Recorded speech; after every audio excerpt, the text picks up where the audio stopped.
All right, everybody, welcome back to VectorSigma.info, and we are here to culminate the inaugural Alpha Trion Championship. And my guest for this evening, none other than Scott Landis. How you doing, Scott? Good. Thanks for having me. Oh, I have the mute. Someone has to mute. I did. Sorry. Okay. That's fair. So before we kick into the finals, we wanted to start the evening by going over the details for our next event. We are going to do a Alpha Trion tournament tier, which is a new tier in the Patreon. I will link the whole information here for you guys, so you guys have it and you can check out the thing that just got posted to the Patreon. What that is that it goes over all the tournament rules and everything we're looking forward to doing in the event. And I guess let's just kick it off, Scott. Why are we doing this event now? Because it's the official release of a new set. Fair enough. And it gives everyone a chance to basically have the experience of playing in what their store might do as a release event. Actually, I think it's probably a little more competitive and a little more on the nose for what I would consider to be a TCG release event. But I'm not really sure that a lot of people even do them this way. So we wanted to have it as realistic as possible, and I think this set is very good for Limited. I think it was designed a lot for Limited in mind, and we're specifically trying new things to make suggestions to WotC as to how to make Limited a more smooth and competitive process. So I think everybody gets something out of the deal here. It's good information for everybody involved, including ourselves. So right. Couple things to note, like Scott was saying, we're trying to basically do our best to make the event as real as possible for a release event, but even maybe add a little bit more on top of that, where everyone's going to get an Arcana for signing up. We're going to have other additional tidal waves potentially for prizes as well. I'm not sure if Scott updated that part yet. And then maybe, well, I wasn't. Yeah, maybe. Yeah, right. So potentially we're going to have tidal waves also. We'll see. But other than that, we're paying out to the top 8. We're doing 2 different sealeds if you make the top 8, so there's a lot of things going on. So it's not like just you get one set. If you make top 8, you're going to get a second set. And then the big thing we're doing, what Scott was discussing, was the way we're going to create the pools is that Scott and I, next weekend while we're opening, 12, 13 cases or whatever the hell many Scott bought, are going to create the 6-pack pools, putting them into an eBay sheet, and then we're going to randomly select all the pools to the player. This way, instead of having to save packs to open yourself, all you're going to have to do is build your seal pool. Yep. So, is there anything else you would like to touch on this particular event before we start talking about the finals? I just added to the post that it's sponsored by Top Deck Games. They're the ones that are providing all the Arcanas and everything else, and they might be providing other things as well. So I just wanted to throw that on there. They'll likely be sponsoring a lot of the events we have going forward, so just wanted to give them a shout out as well. Yeah, huge shout out to Top Deck. We've been working with Top Deck for about a year now. I think it's a year. It was about the time we started the Patreon, so it's definitely cool that they are willing to help us out and be a part of this. And in some points, they might be a bigger part of that in the future ideas. So we'll see how that goes as well. Yeah, and the big thing here is we feel it's important to give back to our community here with the patrons and everything, because there's not as much obviously going on right now, and we think that this type of we think this type of play is, we know this type of play is supported by Wizards, and we think it's a good thing to keep going, and everyone is taking these results into consideration, and so it's very important to have these events. I think it gives us all something to play for and strive for competitively. So our plan is to give back as much as possible as we can to that community. So if you're not a part of it now, just know that this is above and beyond the normal offer that you would get as being part of the Patreon. So hopefully people think it's valuable. So yeah, in the end, this first event went, I wouldn't say better than expected, but maybe it was better than expected, to be honest. It seems like everybody involved was very happy, was very excited how it all went down. It seemed like you guys as the viewers were very into the commentary aspect of it.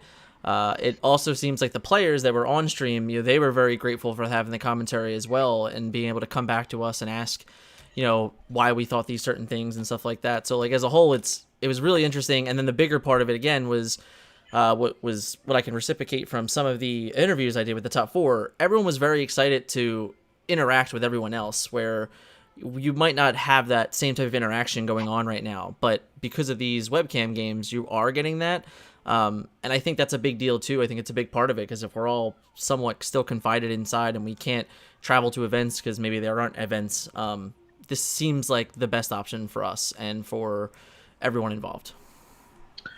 Yes, agreed. And again, I'll reiterate, and this will be coming out on Monday. Like we've already talked to Drew, brand manager, about it, and this is heavily supported by WotC. So yes, which helps. It helps. Yep. Definitely helps. All right, so I'm just quickly sharing to Facebook here because I didn't do that yet. But what I am ready to do is take this away, and we can start talking about Jempty and Christian and our finals. So here we are. You guys have seen a ton of each of these decks at this point. I mean, Jempty's been on stream, and I think this is his 4th time now. He is playing the Preceptor Sky Shadow deck, and then we have Christian playing the Horrible Sky Shadow deck. The difference is there's a big difference because Jempty's leaning towards the blue, and Christian's leaning more towards a heavier orange with a splash of black. I believe his deck is like 30% black, not necessarily as much as some of the other decks we've seen. Yeah, so I think, I mean, having those opposite poles mostly is going to, determine they're really going to be more polar opposites than some of the other matches have been. Mm-hmm. There are some interesting parts of Christian's list that I think both help and hurt him in the matchup a little bit. Yep. Like, for example, he has no wedge formations, which I think is pretty big in this matchup, mm-hmm. to be able to maintain some type of card advantage against the control deck, because when you are playing against a blue deck, like, you basically have to make every single attack like worth it, and you need card draw to come back if that's not the case, and he doesn't have as much of that, although he does have one main deck pocket processor, which makes a big difference. I just think that without some of that other card draw that I really like in the horrible versions, that might hurt him in the long run, like the little heal here and there, and the card draw might hurt a little bit. The main cards for Jempty, obviously, in this matchup are going to be like End Hostilities, which will basically just blank an entire attack. Yeah. And getting them off, as well as, I mean, he because he is playing a Preceptor list, he just has to make the right decisions as to which card he's going to be getting at all times. That's going to be most impactful to the game in general. And I think, as long as he doesn't take huge, massive hits early, I think he should be fine and probably has the advantage, especially.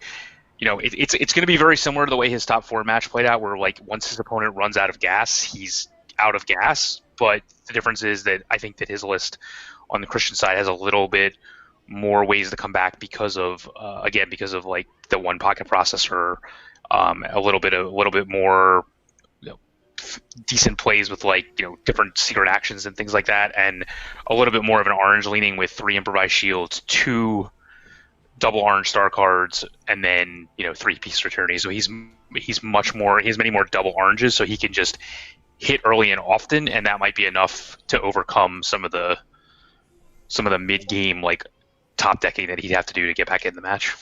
Yeah, I definitely feel that if Jempty's able to get through the earlier turns kind of like slightly unscathed, he'll probably be pretty set up for the rest of the matchup. I can definitely see that. I agree. And then just a note also, like Christian has 1 blue in his deck, so like the odds of him surviving something other than like an exact number, which is normally what Jempty is aiming for, aren't very high. So it's there's a chance it happens. So we'll see how that 1 blue turns out. Just the 1 Scoundrel's Blaster in the list. But in the end, for the most part, Jempty's, his specific numbers that he's trying to reach and those points that he's trying to hit should be good enough to get him KOs when he feels he's comfortable enough to making that trigger pull. But yeah, I agree. I'm done talking about it if you are, and I'm ready to watch these guys play because I've been pretty excited about this all day. Yeah, I'm good. All right, I'm going to let them know. All right, guys, good luck, and you may begin. just so you guys know here, this is going to be a best 3 out of 5, and I have deemed them not to have a time limit tonight, and I'm just kindly asked them to play at a very nice pace. I didn't want to see this go to time and be decided that way. So it looked like Jempty takes the play. Going to protect that damn mode. Yeah, so, I mean, as the blue deck, I think this is the right call, because it, again, we talked about how that Christian's best chance of in this match is to hit early and often. Yeah. And Jempty in this match, because he is a blue deck, has like play with the tank being out there. So. Yep. Yeah, I mean the tank's he's representing a lot more health than the orange decks are representing. So it's definitely better for him to just get 2 damage on the tank.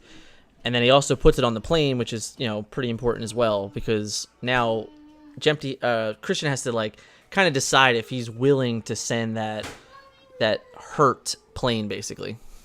Yep. So he doesn't take the hold the line there as a green, which I kind of agree with in the early game. So Christian gets a first turn rocket processor, That's which is going to be huge in this match. It's really good. Yeah. I mean, that could just be a game-winning play right there, because again, like, there will be no chance of him running out of gas now. Yeah, if that card sticks around for, more than 2 turns, it'll definitely make a huge impact on the game. Yeah, I don't remember if Jempty has... He has a reprocess. Okay. Yeah, he definitely has one. And there it is, actually. So we probably won't see that pocket processor stick around. Right, exactly. That seems pretty obvious to me. So it looks like he got in there for, just the 2 damage. So this is definitely the exact thing that Jempty kind of needed here, was this early reprocess, because if he's able, not only did we not get a black card out of Horrible this turn to put some extra damage on, but now he's just kind of like blank his turn 1 play on top of that. So I don't know what he has in his hand, but I would never pitch it in hostilities. So I don't know what else is in his hand, but now I know. I think he flipped it in hostilities in the first combat. Yeah. So he's now out of them. So I don't know what could be in his hand that I would possibly value over that card. Especially when you have a flip available to you, there's just no card that I wouldn't want to have access to as the game goes on. So I don't really understand why you would ever pitch that card. Yeah, it'd have to be like a PTT, a Brainstorm, a Ruse, and a Reflect or something like that, like somewhere along those lines. But I think that the end hostility is just too important later in the game. Yeah, I'm sure one of them's the Reflect damage, but we'll see. I mean, I think he has to reprocess this turn, so... Yeah. Christian knowing that he has the reprocess probably definitely makes this slightly easier, because you know what he's going to do for the turn. See, so he Foes Receptor, Chemian Crash, and Handheld Blaster in one pile, and bigger they are, and Reflex Circuits in the other. I don't think there's any choice here. I think you obviously take the pile that has the 2 playable cards versus the 1, but I'm pretty sure that might just be the right pile to take regardless. Right. So so there goes the reprocess, like we assumed. Yep. And then we'll see if there's maybe he Reflex Circuits up his plane or something. I mean, I would think so. I mean, I would think that would be the I mean, we know he has that. So, I mean, I think unless he's going for some kind of offensive play, I think that's the safest play to make, to not even give your opponent any information and kind of force the situation into them. It's probably the play I would make anyway, no matter what, because I don't want to give my opponent any reason to know that I have any other cards in my hand. And that's just play the card that they know you have. So. All right, so he puts it on the tank. Now, the thing about the tank there is that if Christian is able to KO the plane, then the Reflex Circuits will get to move over. It's definitely a lot harder to KO that tank on top of that. So it's more or less a guarantee that that's going to stick around. So I don't think it really matters tremendously which one you put it on. Unless you think it's... That's going to deal at least 4 damage there, I'd say. Yeah, with the double hit on the Pierce Attorney. So, yeah. So I would take the Reflect damage here no matter what is in my hand. Unless I already have one, I agree. But he obviously already has one because he's taking I think he just took the counter espionage instead. Okay, yeah, that's fair. I know he is... Christian has a couple different secret actions. He has the Even the Score, he has the Hiding Spot, and I think he also has Hold the Line in the main deck.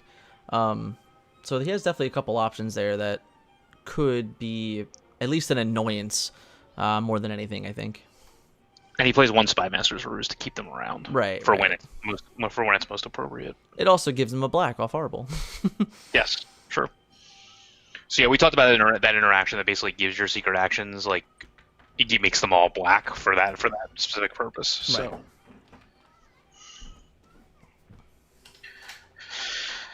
So it would obviously be playing into playing here. I think he just depends on how much he actually wants to play into it. Yeah. Um, Yeah, like it looked like there he took a moment to really think about what he wanted to do, because you saw he put the cards back down, and he like kind of put the die on top. So he definitely took a look and took a breath and took the moment in, I guess, to figure out what his best line of attack would be. So without an action player, this does not represent a favorable KO situation. So I don't know what Right, he's so just there's gonna play. that secret action. And like this mathematically does not represent a KO. No. And the pull bull, he still hasn't played a black card yet.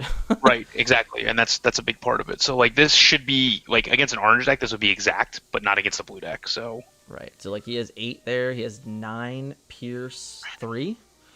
That's 2 Kamian crashes and a Precision Fire. well, that's not even good. That's not even close then. Right. I'm assuming he attacked the plane. I would think so. Yeah. Yeah. So he only dealt 5 damage. Yeah. It was for a grenade launcher. Oh, 6 damage. Yeah. For a grenade launcher play, it's definitely not what you wanted there. Yeah, and losing the pocket processor, like I mean, he's down a lot of turns that are very important right here. Yeah, and like with only having dealt a total of 7, 8 damage total. 8 damage, and like I said, he hasn't had a single horrible trigger yet. So right. It's definitely behind the 8 ball in this game. Yeah, I mean that's what happens when you play the pocket processor early, but when you get absolutely no use out of it or any other black cards, that's a problem. Yeah. I mean, so, we saw Christian in the top 4 play a turn 1 pocket processor and abuse it. So this is kind of the opposite there. Oh yeah, no, it definitely is. It just happened to not end up, where he wanted it. He also didn't value his reprocess, so I'm actually curious. Maybe he has a Peace Tutor in his hand, and like that's maybe his line to kind of get back in the game. Yeah. So as it stands right now, we don't know what was the other. We know he has he dropped the. I think he dropped the bigger they are for the. He has a counter espionage for sure in his hand. Yeah. So like, which of the secret actions actually do anything here? I don't think. Even if it is a hiding spot, I don't care. I don't know that you would value the hiding spot over. All right, so here's a brainstorm. I imagine this might be a Spy Master's Ruse turn. Yep, there we go. Okay. Jempty loves playing the Ruse off the brainstorm. He's done it so often throughout this event. And then we have a Belligerence. Okay.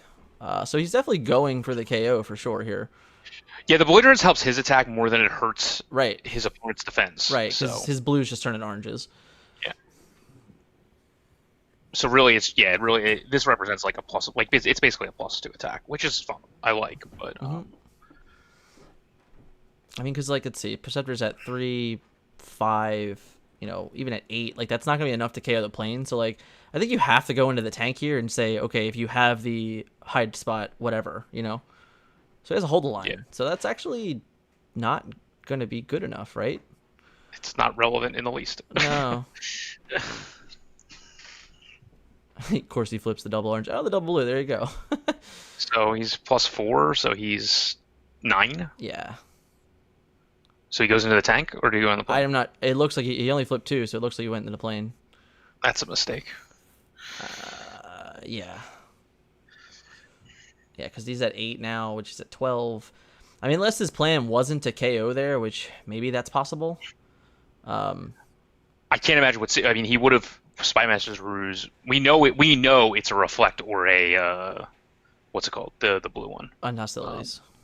Or no, take cover. Take cover. We know it's one of those two. Like no doubt about it, because he would have taken the reflect damage, like off the when he flipped it the one time. So we know it's a reflect damage. So like I don't think I would play into allow my opponent to have a piece or tyranny here if that was the case. I think you just take the easy KO and then reflect the damage right back to him. Yeah, I agree. And like you're so far ahead, it's like ridiculous. I don't like this is like. Too cute. It almost feels like it almost feels like this PTT has the opportunity to maybe get back in the game, which is the only reason why I don't like giving it to him essentially.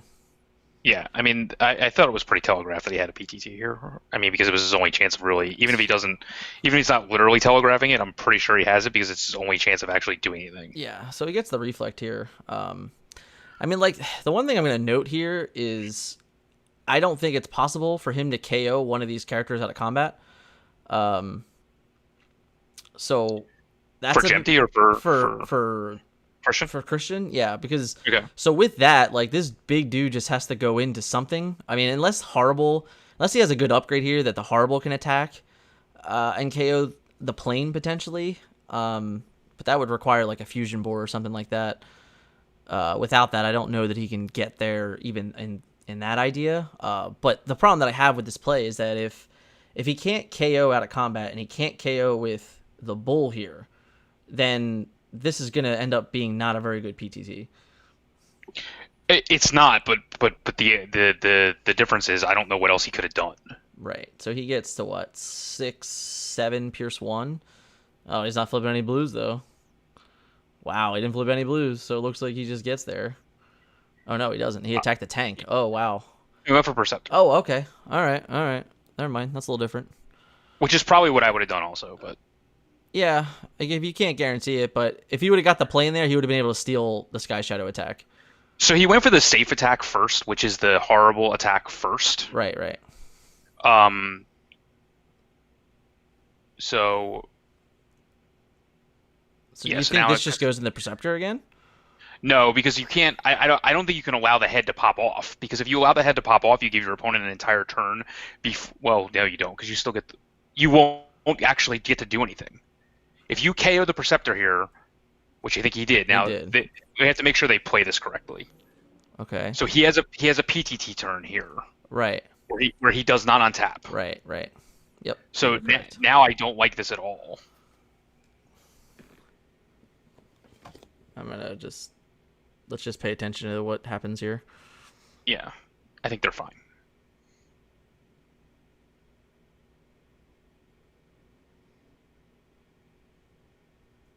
Yeah, see, I don't like. I mean, they are playing it correctly, but this is what I think players at home need to understand, like why this is, like, I guess I could call like an interesting play, but it's actually not as powerful when you do it this way. Right.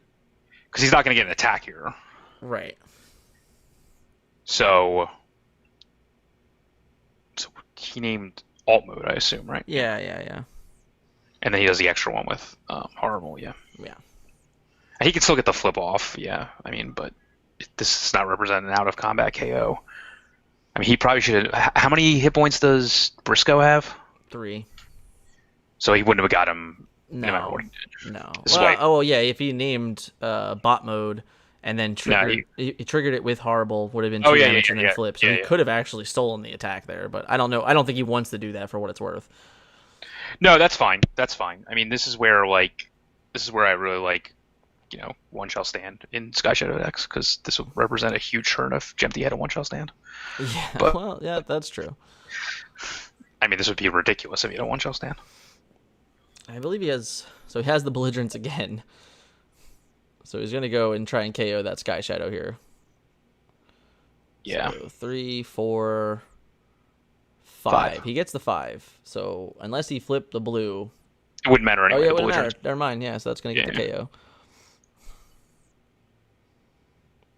Yeah, so all this PTT wound up doing was create this giant turn situation that we're talking about. It just delayed the inevitable. Right. I mean, because even here, let's say best case scenario, he can KO the plane out of combat, which is a pretty tall order still. That ominous, all it's gonna do is run into a Briscoe. More than It's going to run into or the plane and then give him back the giant attack. It's as if he got the wheel. Right. Yeah, it really didn't. I don't think there was much of a choice, but it really didn't do anything. Yeah. And I don't really know that it would have done anything, because either one of the characters that he would have KO'd would have resulted in the same situation with an untapped character. Unless he attacks with the Sky Shadow first and KOs like the plane. Right. So then like he just creates a trigger where he gets to maybe do something else.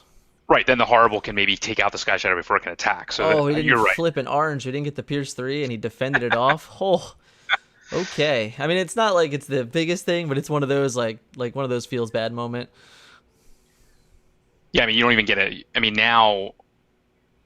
I mean, I think this game's just over.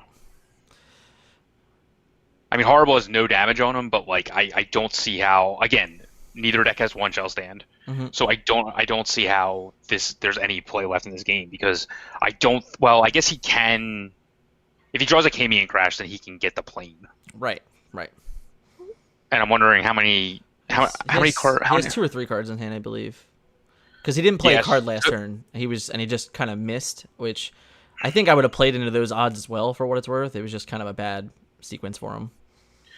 I'm just wondering whether or not it's like guaranteed that he can get if the plane has to attack, or whether the plane is going to get KO'd as a result of not attacking. For all that, it would depend on like the secret action that Jempty could play, etc. So that's interesting. He's just like all in on like I'm gonna have an armor when I combine. Oh well, yeah. I mean that's fine. I mean like, but I don't really know that it matters who you attack with here. I think At you that just point. I think you just KO the ominous. I would say, to be honest. Checkpoint. Um, Okay. There's a stable cover left, and he has. we know Blaster he has. and Fusion Bore. Whew. Yeah, we knew So he had this Scourge Blaster. yeah, So. so now he's down to 1 card. And it's just Peace or Tyranny. Right, right. Yeah, so I think now you definitely just run plane into Ominous, KO Ominous, and then go, all right, Bull, draw a Kamian Crash or deal with it. Yeah, now I think we scoop up and go to game 2 personally, but that's just me. Oh, not a fan of this play at all. Yeah, now any black card just gets him out of combat. That doesn't make any sense.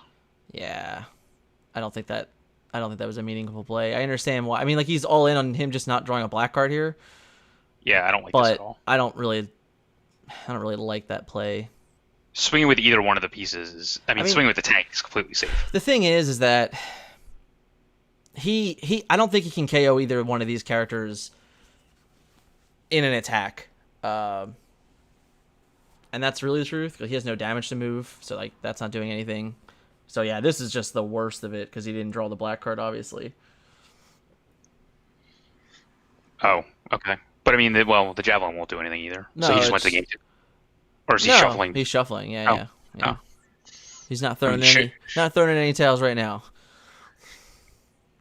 If it was a time match, I would throw in the towel. Yeah. I think we're playing it out. It's okay. I mean, like for Christian too, like he hasn't played this particular matchup in the tournament yet. I don't know. I'm not sure he's even played against a Perceptor in the tournament. He played against McCoy. That's right, the blue-black one. So it could just be for him gaining more information as well. Yeah, I mean, that's fine. I mean, but deck lists are open, so. Let me take this Spire Master's Roof for this piece of tyranny. Yeah. I wouldn't Peace or Tyranny here, so. No, I don't think so. I mean, I'm sure Jempty would consider a piece of tyranny here, Yes. but I'm pretty confident that they're both gone. Oh, he did reshuffle though, so anything's possible. All right, so he's gonna ruse. That's probably the stable cover that we had already seen. That's my guess because I think he only had 1 card left in hand. Oh, yeah, because we saw it off the security checkpoint. Yeah.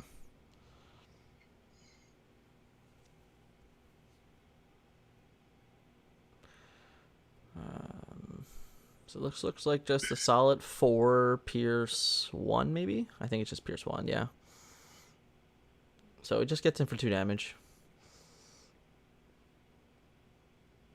I mean, I guess there's like I don't know. There's still a chance he could like just lose because he just takes too much damage, doesn't do enough damage back. Yeah, it would definitely require the bull to be able to KO the big plane. Yeah, it would require like because what he's a 3 in that. He has 5 attack right now. Yeah, so the bull's gonna have to flip, go to 6 attack max, and then still flip well. So there's something that even if he's able to, like, he has a Spire Master's Ruse, we know that for sure. So like he'd have to get something for the Spire Masters. Now that that could help. It'll, if he's able to get through this. But this is another thing where I think he has to attack the plane or just attack the tank here and just like not even plan to KO this turn maybe. But I don't know. One of these turns, Jempty's is gonna find an answer. He has to draw into like a precision fire or a mag ray. Right. That would definitely help. And so he has to delay the game as long as possible to stay in this mode. Yeah. To where that's going to happen.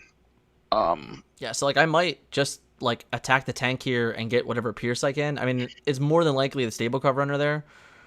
Right. So that's probably not going to happen this turn, regardless. Yeah, I don't like this by Master's Rules play here because I think you were going to do this attack regardless. So unless he's not. No, he's going to wait till he combines, which I don't really necessarily agree with because damage is damage. But I understand why he's doing it this way. But I don't think it's correct. So it looks like Pierce 1. I mean, he would have saved himself only 1 damage in the end. I guess he figured it. I mean, I guess if he just goes for the tank, I guess when you go for the tank, it's not that big of a deal because there's just very little chance you're actually gonna get damage through. Yeah, he attacked the plane, but the plane still had a Spartan Gear on it. So right, Spartan Gear, yeah. I guess if he had I don't know, played a belligerence or something like that, that's when I would have definitely popped it. Yeah, that's fair. Well, there's his own belligerent, so that's gonna be potentially pretty big. Yeah. I mean, this is what I really like about belligerents and hostilities in mixed pip decks, is because it basically just helps your own combat. Yep. They're never dead cards. So he doesn't play an upgrade at all. He didn't. He didn't have one. He's playing off the top. Oh, okay. So he gets the 7. So he's gonna take 5 here. And then he swings with the tank. It probably gets in for the usual 2, right? Yeah, I'd assume so. Well, no, belligerence is the entire turn. Oh, so yeah, right. True. It could definitely be more. Is not more. It's just 2. What's a new 11? Of 14, right? Yes, currently. But, this is definitely that turn that... the thing here is what could end up happening is we could end up seeing a Graxon ominous fight in the end here, depending exactly what these 2 cards could be for Christian. Because if he found, like you said, a precision fire or a mag ray, he could potentially put himself in a position where he could KO both characters. Yes. So if he does find one of them, I think he has to flip. I think he has no choice but to try to KO him in this specific turn if he does have one of those spread damage cards. I have to agree. Because he can flip, he can deal the extra damage to the other side, and then basically put the tank as weak as possible. So when he goes to attack, he has the best chance of KOing Sky Shadow. Right. So, I mean, he would leave himself with 1 less defense, so I don't even think that matters. He's... The Horrible's KO'd this turn regardless. Right. I mean, and so Bashing Shield is interesting here, because he probably takes away the tanks, so that's not going to be in play now. I don't think it matters, but sure. I understand it, but I don't think it's really going to matter. Huh. He actually doesn't have an extra black card. Wow. Man, he needed that one. That was a rough couple of draws there if he didn't get one. This is why you need wedge formation. It definitely helps. I mean, I really enjoyed it when I was running the Horrible Shadow list a month ago on stream. I thought it was one of the best cards in the deck. You just need a So this is 6 Pierce 1. I mean, I don't. Oh wait, did he? Oh, okay, he attacked the plane. Okay. Why didn't he Sparring Gear then? You have to flip 2 more for Sparring Gear, Jempty. And he's frozen, and I have no idea what's going on. It looks like he's coming back, but you only flip 2 cards. Yeah, he only flipped 2. You had a Sparring Gear on the plane, right? Because he attacked plane. No? Okay. What happened? I don't know. I can't necessarily go back now, so I'm not sure. Maybe he just did. Maybe we just didn't see them. I'm not sure. I mean, this bull is dead 100 ways, right? I don't understand how I mean, I guess like because he's playing off the top. Like, I just don't get how there's no cards here. But whatever. Yeah, I mean, this thing's just dead to Pierce 4, so it doesn't really matter what he flips here. No, not at all. And then if we assume that... Okay. I mean, if we assume that this is just a stable cover... I mean, it doesn't even matter what this card is, to be honest. Like, the Scrax likely isn't going to be able to KO this character with 5 damage. I mean, if it's hold the line, he can't do anything. If it's stable right. cover, he I wasn't even thinking won't, about that. You know? It could definitely be a hold the line. Yeah, any secret action out there, really, honestly, except for end hostilities. So there's a Counting Espionage. So I wonder what I'm curious what he'll name here. It's a stable cover, right? Yeah. Yeah. So he didn't get it. He didn't. Well, that's a mistake because he knew it was stable cover. There was definitely enough information for him to remember that it was, or to write it down. Yes. Right. And we're not allowing floor rules here. So. Yeah.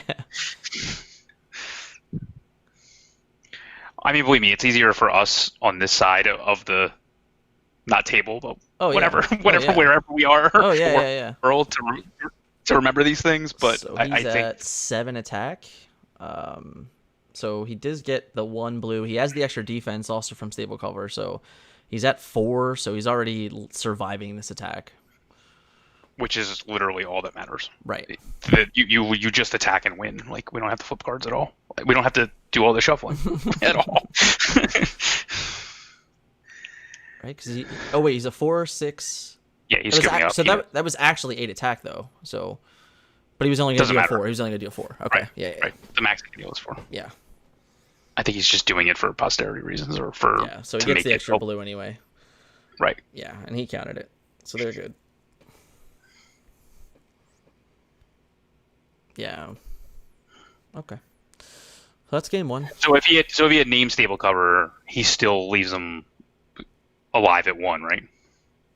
He flipped the extra blue in the end, so yeah.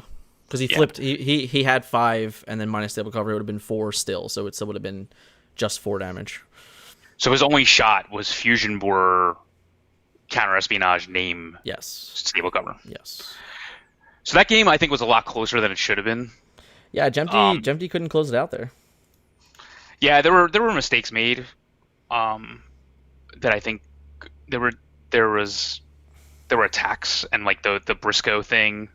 Yeah. Like the leaving him vulnerable and stuff like that, I think is what made the game go longer than it probably should have. Right. I agree.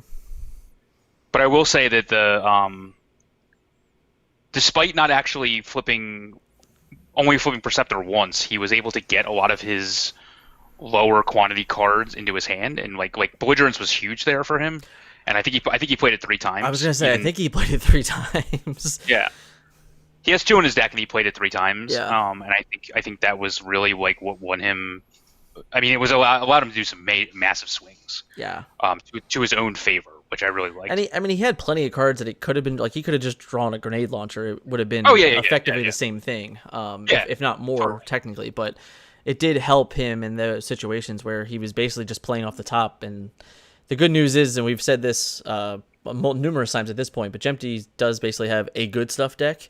So most of the time when you're in top deck mode, it's not the end of the world because most of the cards in your deck are pretty good.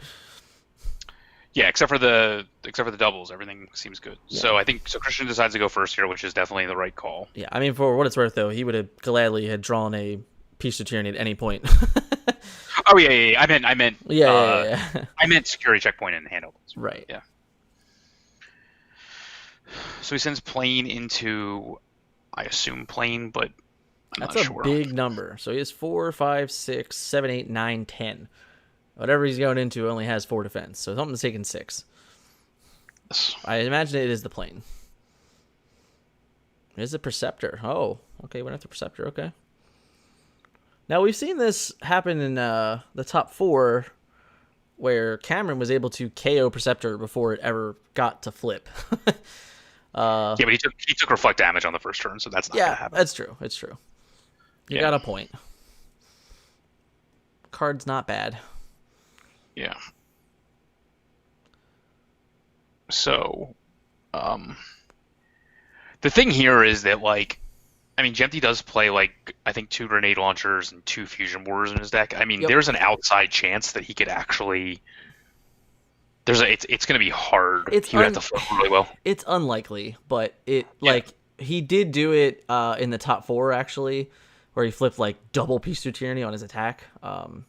That's an interesting call. Like, what do you think? He just names Peace to Tyranny? Is that what he did there? I think that's so scared, but sure. I mean, I don't know. I guess if you don't have another play, you just move on. But I mean, he gains a lot of information now. So like, like double fusion board, grenade launcher, like he's gonna be hitting hard. So I think like that does motivate you to attack with the tank here for sure, just to get the extra defense. I mean, I think you're attacking with the tank here if you don't have a grenade launcher yourself, regardless. Yeah, that's probably true.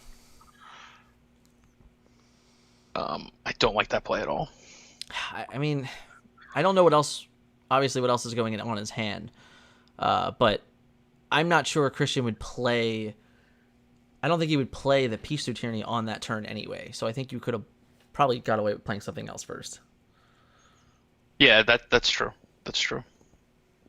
I mean, don't you? I think you just, if you play the reflect, you're doing the same thing basically. Like, you're taking a lot of like the playability of the Peace to Tyranny away also. So yeah, I think, well, oh, you can't. I guess if he doesn't have Spy Master, he doesn't have Spy Master. No, so I assume he didn't. Raw dog out the reflect. Yeah, you can't just raw dog out the reflect. All right, so this is just a 7 Pierce 4 attack, which it looks like it's just gonna be the Pierce 4. Yeah. So that Perceptor only has 7 health left. The Fusion Bore has to go away eventually too, but he's deciding on what to. He's gonna go for the he's gonna get the processor. This is probably a tough call, but I don't know if you. It's like with the hand that we had seen, I don't even know if you can take that. I mean, if Jempty, well, I guess it doesn't matter. If he just security checkpoints here, it's just over. But would, but even if he did that, it wouldn't matter anyway, because it's not like the other card's not a right, not an upgrade also. And so he flipped Perceptor, Javelin, Peace to Tyranny. That's not bad, and an axe. Okay. So you probably just split upgrades and actions. I mean, the Javelin's pretty good. I don't think you can put Javelin and Peace to Tyranny together. No, you just split actions and upgrades, I think here. Yeah. It's probably the safe bet. And I don't know what's in his hand, but I think you take the peace turn, you take the end hostilities, like the end hostilities will completely blank the next attack. So like you're safe to just play it here, and then you just Peace to Tyranny. So like I think that's what you do. I can see a play like that, yeah. I mean, the other way, because the axe isn't playable this turn, like you would just play Javelin this turn. Yeah, the only other option I could see is if you take that, but you know that you can KO and play Reflect this turn, but I don't know that you can actually do that without pretty good flips. Well, he took the upgrade pile, so we'll see. But I like to take Time Walks in my hand when I have the option, so. Yeah. The end hostility literally most of the time is just going to just be a time walk against this list. And Peace to Tyranny is a time walk, so I probably would have just taken the 2 time walks away. And personally, but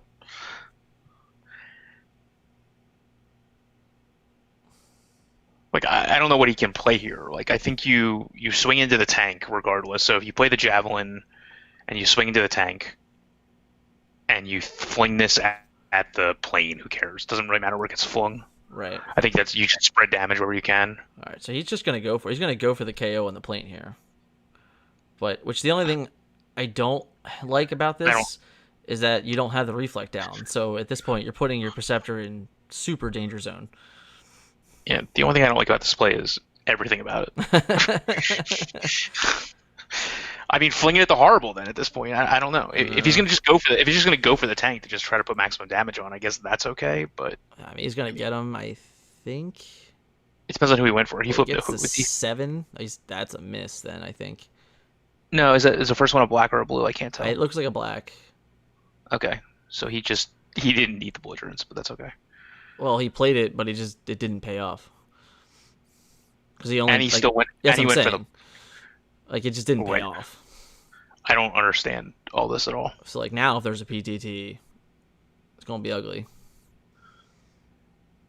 Yeah, I don't understand this play at all. Because what I would have done is spread damage between the tank and the plane to try not to KO both of them, and then at will play the reflect next turn, get in with the Perceptor on the guy that I know I'm going to KO, and then reflect right back, and maybe just KO the Sky Shadow before he actually even gets to attack.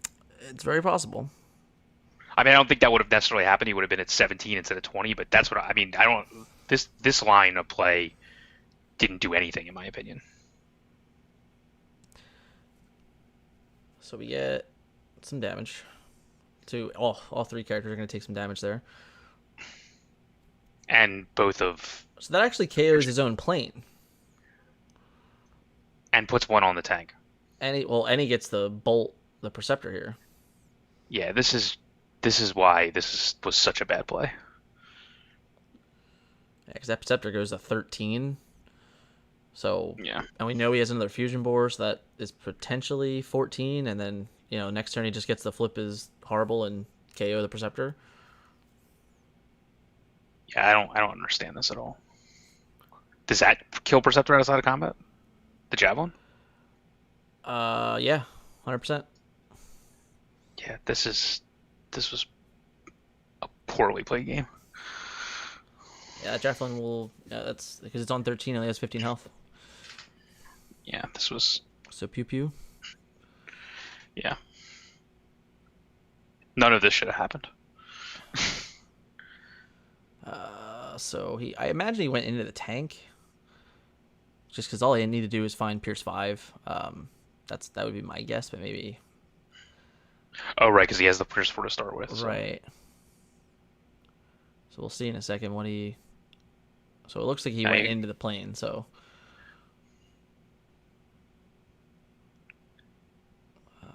Pierce 6 at least. Yeah, puts him to 8.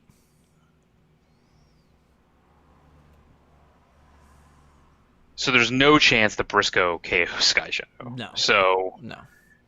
So the question, and we know that Christian has a fusion borer and a grenade launcher in his hand. Yeah. So he still needs a black ability to KO the plane outside of combat. Yeah. We have no concept of what else is in his hand. I'm trying to remember what that third card was. So I don't know what he's doing here. I think he just scooped. Wow. Okay. I'm so confused. Yeah. I guess he just knew that he just couldn't win that game at that point, which I mostly agree with. I agree, but I don't know. I think he whatever. All right, so on Christian's side, he is sideboard. I don't think we're gonna get an Autobot Gears. I don't foresee that coming. No. But we have an extra bashing shield, an extra belligerence, and a counter espionage. I think definitely could come in. Yeah, I agree. Possible options are if he feels it's necessary, maybe the bolster in the force field. I don't know that I would go that route. But maybe. And then the system reboot is also probably something I'd bring in. So I would probably be bringing in at least 4 cards. I don't know that I don't think I'd go to the bolster route at all. I think it's just asking probably to take too much out of your deck. I mean, I would cut the hold the line. Right. I would cut the Spymaster's Ruse. I would cut the I'd probably shave down on precision fire. I don't think he will. And I think you probably can take the Scoundrels Blaster out. I don't really think. I mean, I understand the point there, but I don't think it's actually doing you anything. Yeah, I agree. And then on Jempty's side, I would bring in again. I wouldn't bring in Gears. I'd bring in hostilities. I'd bring in the Hollow Matter Projectors. I'd bring in the Sabotage Armaments. Yeah, not the Sabotage Stratagem though, right? We're not. Right. No. I'd bring in the stable cover. So yeah, 1, that's 5. 2, 5. Okay, so I take out The hold The the line. sparring gear, the hold the Well, line. here's the thing: the sparring gear is not as bad in this matchup because he does lean more orange. So I might be willing to keep the sparring gear in, to be honest. That's fair. I mean, I would. All right, so I would take out. Let's see here then. Um, I guess I would take out the bigger they are because all your costs are I the think same. you take out the bigger they are and the heavy hand it. I think you Yep. just get rid of both of those cards. They don't really, in my opinion, they don't do anything. And the hold the line. And the hold the line. Right, and the hold the line start. And like as good as the belligerents were, I actually might shave it down one. I that's just me. I don't think you need that card to win the game. And you don't need the counter espionage at all. Yeah, I think you could take Like the so only we can way, avoid making bad plays with it. I would definitely just take that out too. I mean, like if it goes to the extent of the mind games where Christian brought in the the bolster and the force fields and like maybe you try and put it back in, but to me I just think that if Christian is somehow able to combine a bolster force field play with one bolster and two force fields, you just can't win that game anyway. Probably that's just I don't think that that's a good enough, like a strong enough option out of the board whatsoever for Christian. Yeah, I think you just make your deck better by Right. taking out the mediocre cards and making Right. them better. So Yeah, I mean, like we talked about before, End Hostilities is just a blowout. Sabotage Armaments has the same concept. It could just be a blowout. The second stable cover can just be a nice cover fire. Like that's kind of what I would look at it as. And then the Hollow Matters just make everything annoying. So like I think you just play it that way, and you just kind of go walls up, and you just play the deck how it's kind of designed to be played. I think what he did there, trying to get aggressive, was probably too greedy for my liking. Where I think if you go with Scott's line, where you just take the End Hostilities, you take the Piece of Tyranny, like you literally just get to blank your opponent for a turn, and then just get to do whatever you want. And I think that's definitely the safer way to go. yeah, I think the other reason I think you cut the sparring gear is because you're bringing in two other armors with the hollow projectors. So Which I do agree, but it also might be willing enough to just be like, I just want an armor. Like no matter what it is, I think I just might want it. should they choose to go first as usual and swing at the tank into the plane? We also, for the record, we haven't seen showing off yet. All right, what's going on here? Keeps flipping him. So. All the one flips. All right, so I imagine he's gonna take the Spy Master's ruse. Yeah. And So he didn't take kept the bigger they are in. Yeah. He kept the bigger they are in, which is fine. I mean, like it's a generic. I don't know. Like I said, I'm not exactly sure what the correct cards are to take out. I just think from my point of view, I think those two buff cards are willing. I'm willing enough to take those cards out. They have less impact than the cards you're bringing in. Like, Yeah. you might have thought there was other cards that have less impact as well. Yeah. So. I agree. All right, so let's see here.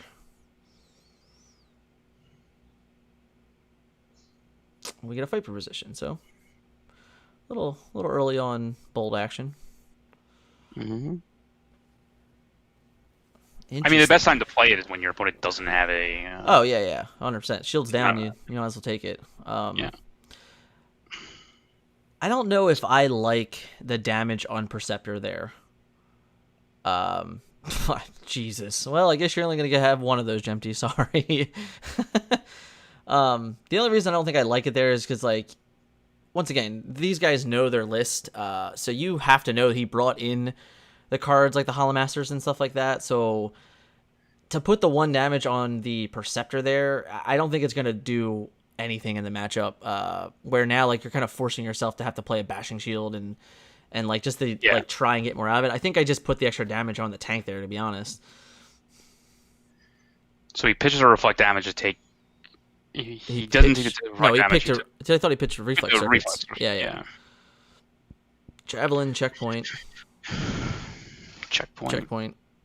and hostilities.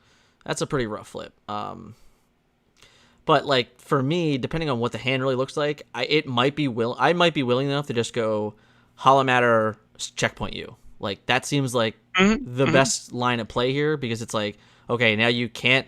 I'm potentially taking away half of your turn. And on top of that, you can't damage my Perceptor anymore.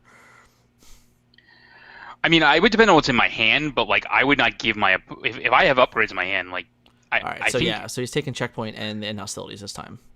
which is exactly how I thought it was going to be split. And I think if this checkpoint hurts Christian, then this way he split the cards is a mistake. Right. You would consider going 4-0, right? No, I just put both checkpoints in their own pile. Oh, just that's be like, fair. Look, I need to be checkpointed, but you're going to get a worthless second checkpoint in your hand. Right.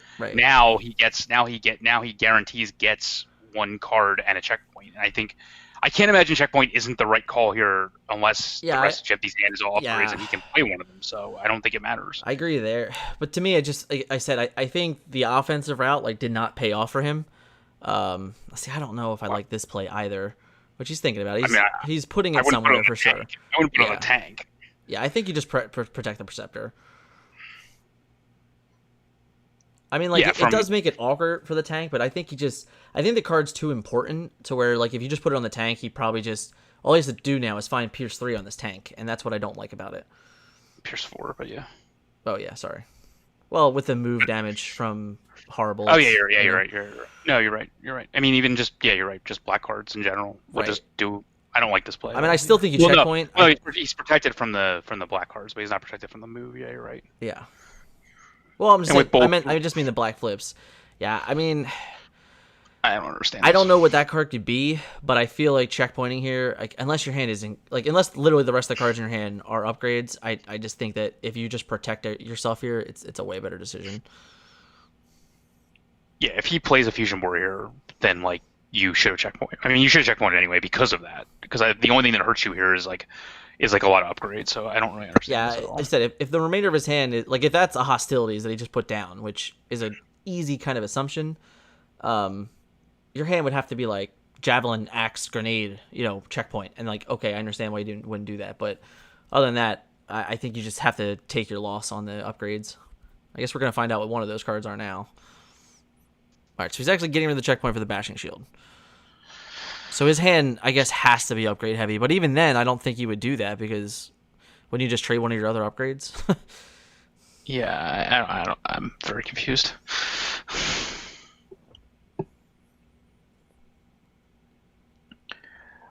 I mean, to me, when I flip Preceptor in that one situation right there on that turn, I'm I want to get a checkpoint, and he flips two of them and doesn't play it. So right. So I don't understand what else he could have played other than the hostilities that he got off of it, or reflect damage to protect himself from a Beast or Tyranny or something like that. But I don't really, I don't think that's as valuable as checkpointing.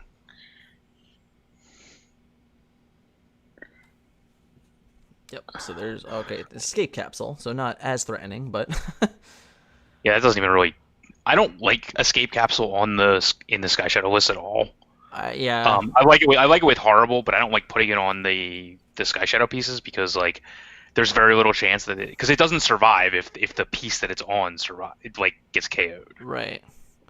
And I think what's interesting is that the all right, so he's not going for that route. Like I said, I think I would have moved it to the plane there and just seen what happened with this flip. Yeah, I would have put this damage straight on the tank. On the tank, on the flip damage on the tank. Yeah, and then that way you only had to flip 3 blacks, and you would have got there. Right. I guess there's an outside chance that could have been a stable cover, but if you're playing, I think you just have to play it that it's the card that you thought it was. So he's going for the plane. Okay, so that's a big number. That's 5, 6, 7, 8, 9. Pierce 1. So he's gonna take 6. So that has to be reflect damage. If it's in hostilities, then it's a mistake not playing it, in my opinion. Yeah, I can see that. So you can get the reprocess back here, but I would not reprocess the escape capsule. No.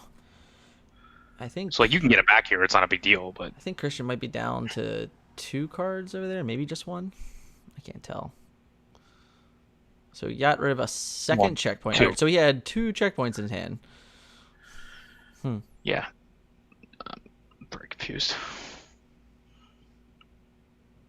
So his hand was... Yeah, he could have had 5 cards in his hand. I don't know. He had 4 cards. All right, so there's 3 cards in Christian's hand now. I see the die.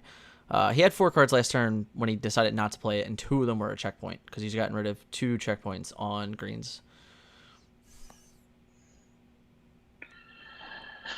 All right, so he has a base 5 attack Perceptor, and I don't know what he could play here that's going to be at all valuable. I mean, if that's not an end hostilities that's down, I think you almost have to play the end hostilities as well. Yeah, and if it is down, then I just think not using it last turn was a mistake.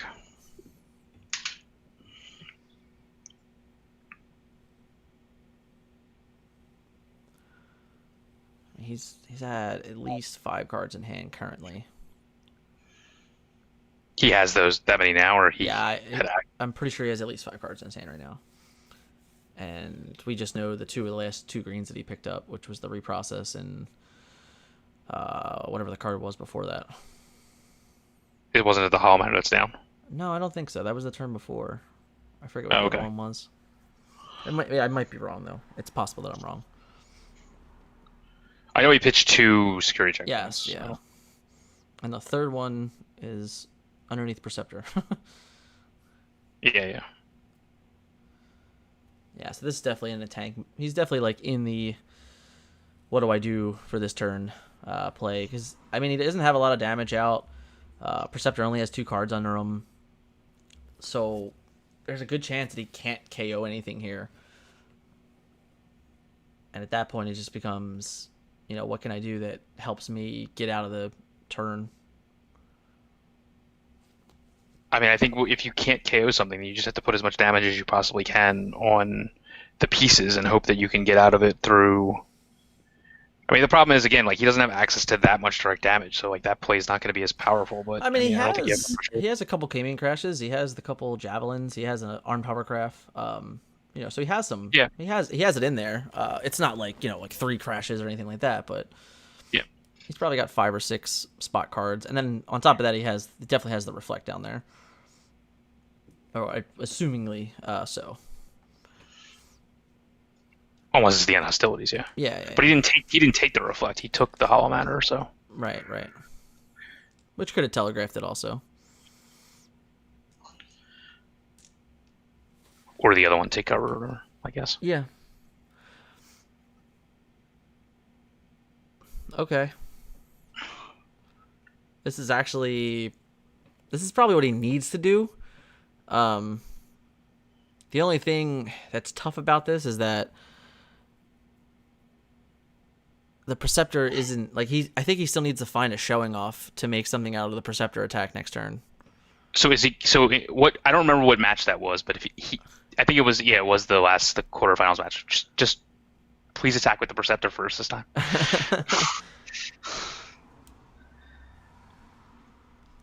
Like if he doesn't, then it depends on what the upgrade is, but yeah. He's not doing it again. He's just gonna KO the character here. So he's gonna make the mistake again. So 8 minus 2 is 6. Yeah. So like it's the same scenario here. If he had attacked with the Perceptor into the tank, there's a chance he can actually get there, which he would have with that flip. So he actually would have got to 9 and dealt the 7 damage to KO the tank. Yes. So like this is the scenario of like if he has another solid upgrade to play, then like we're okay. So he doesn't have the reflect, so it's definitely the end hostilities, I think. So oh my god, you're definitely right there. Like that end hostilities could have saved him 6 damage, or not 6 damage, but more than you know what I'm saying. Yeah. I mean, it probably would have. I still think he would have. He wouldn't have pieced or tyrannied like a no damage guy. So right. So now, I'm trying. So wait, did he not? So now he can only flip back. Right. He flipped a body mode this turn, so he couldn't do anything else, which is the same reason why you attack with the Perceptor first. Yes, this is. Because I mean, like 12 damage on, you only have 5 attack to start. You need a lot of help to KO this Sky Shadow now. Yeah. I mean, at this point, if you can't KO him, just take the cards. Yeah, that's probably true. I could see that. And just just hope that your own Sky Shadow survives the 2 attacks. Which is highly unlikely, but yes. I mean, yeah. I mean, oh, actually, no, he can't because he doesn't have. He has Pierce 4, so he can't. So put the damage on the Sky Shadow. Like the Pierce 4 just gets you, so it doesn't really matter. This is a wasted damage on Perceptor. It depends if he can KO the Sky Shadow or not. Oh well, okay. So he can KO the Sky Shadow, takes the attack, but what you're saying is that it's going to die to the Ominous.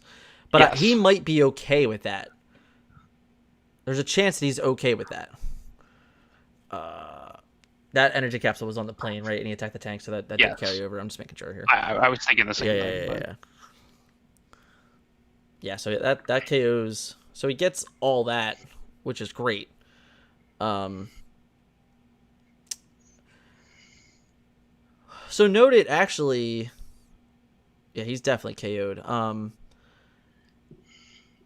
If that is end hostilities, the Ominous will not KO the Sky Shadow because he'll only have 3 attack right now. Yes. And the unhostilities Fair. will keep him alive. No, he doesn't. He has 3. He has 3 Pierce 3 because he has the escape capsule. Right, there's only 16 damage. Oh, yeah, 4. He has 4. Okay, yeah. That's right. I forgot the Camion crash didn't go on. So yeah, that's fine. So there is that line to where you can potentially blank the Ominous, or at least make it as a wasted attack. If that happens, then Christian's hand's just terrible. Right. I mean, he has 4 cards in his hand. It seems unlikely, but he also, remember, you can't put any damage on him either because of the Hollow Matter. So, but I mean, he has to have a weapon. Right. I mean, literally any weapon, like enforcement batons, like would do it. So it looks like he doesn't have it. Right.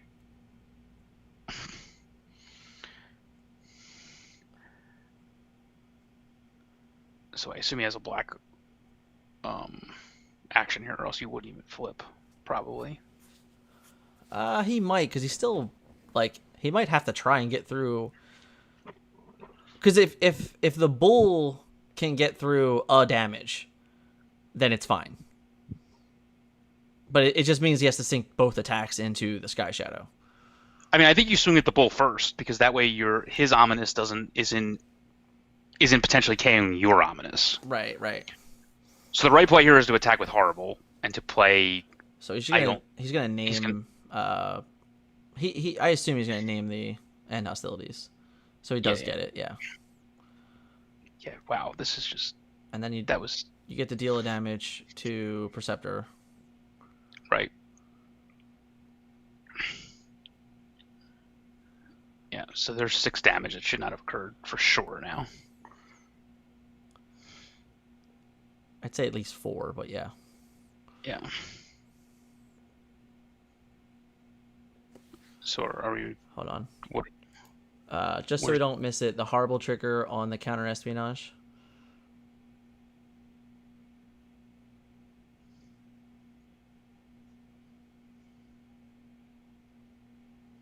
Thank you.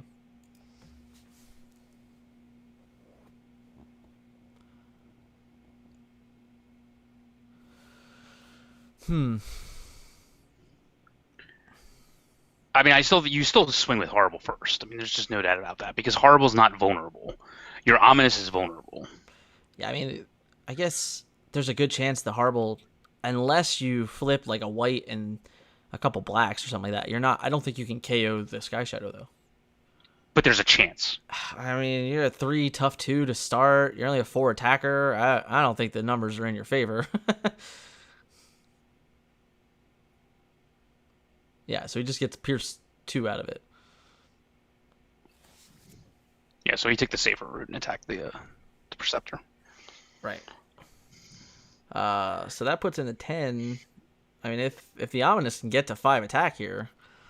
So what I would do here is first look through my graveyard or through my scrap pile and see how many orange blacks are left in my deck because I would just swing on the Sky Shadow. So that's... He got an orange black. 5. Pierce 5? Yeah, which is all he needs to do. Yeah. All right, so he did KO the Sky Shadow there.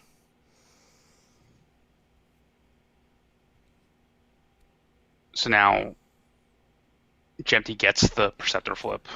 And then he gets an Ominous to most likely KO an Ominous. unless he somehow can KO that Ominous outside of combat. Which, I mean, Yeah. it's possible, but it's unlikely. Yeah, agreed. Especially with him being melee, like it's gonna be tough. Right. All right, so end hostilities, grenade launcher, reflect damage. Still not a bad card at this point. It's still an okay card to get. It definitely, potentially could save his Perceptor a turn, or at least force an attack into Perceptor rather than KOing out of combat. Which he's likely to be the target next turn anyway. Right. And another Hollow Matter. So the only cards that are relevant are, well, I guess the hostilities is relevant. So you can't. I mean, the grenade launcher is pretty relevant. Right. Because like it does, since you don't have any blues in your deck, like him getting a 7 attacker even out of the Grax, out of the Briscoe is still a big deal. Oh yeah, totally. I mean, I think he also needs it to KO the other Ominous, like to guarantee the KO. Yeah, this might be. I think I'd have to go like a 3-1 split here and put the grenade launcher by himself, and just make him go. All right, you can either play defensive or you can have your one offensive card, because the chances are that the Perceptor doesn't untap to even attack again. How much health does he have? 15? 14? He has 14. 14. I mean, so he puts reflect. I think I would just take the grenade launcher that reflect. It depends on what else is in your hand. Like, I mean, the Hollow Matter represents just as much as the reflect. I guess the Hollow Matter is pretty good there, and then end hostilities is also just blank you. So yeah, I guess I don't know. I guess it's just whatever. That just definitely plays off whatever in your hand at that point. I mean, he's obviously asking for cards in the scrap pile, but like he's about to shuffle, so like I'm not even sure if it matters there. He wants to try to figure out what's in his hand. Fair. So he wants to figure out if the reflect is worth it for any one individual thing, but I think the security blanket of the Hollow Matter is just all around good because it even gives you like the 3 defense, etc. I mean, that pile is clearly superior to the other one. I mean, there's no doubt about that.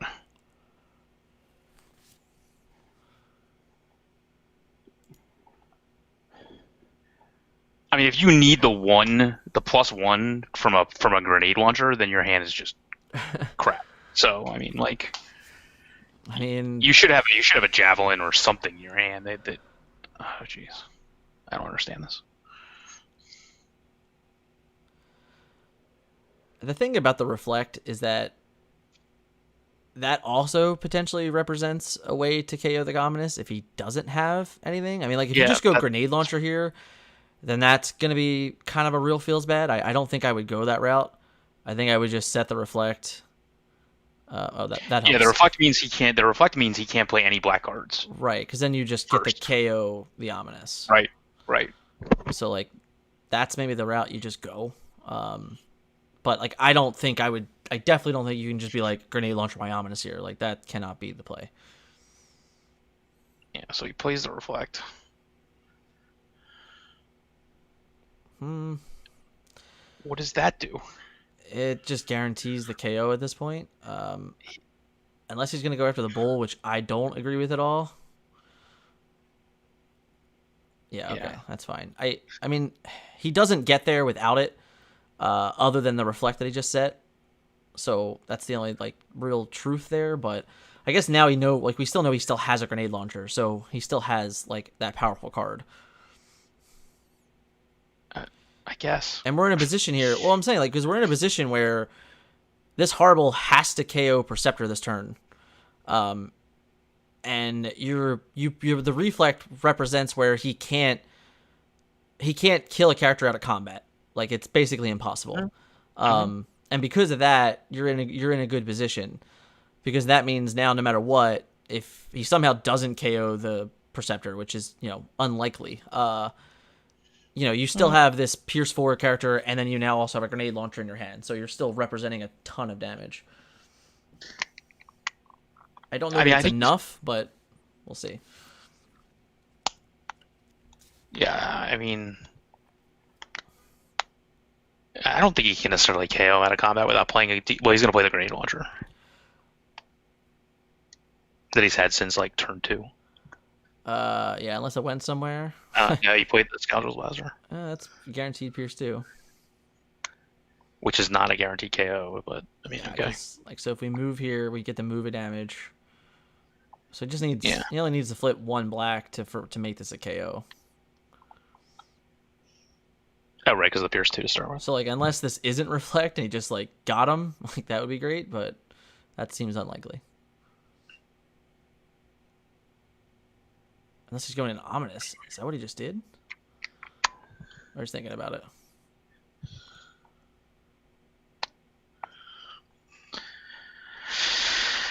I would not go into Ominous. There's the black needed, so.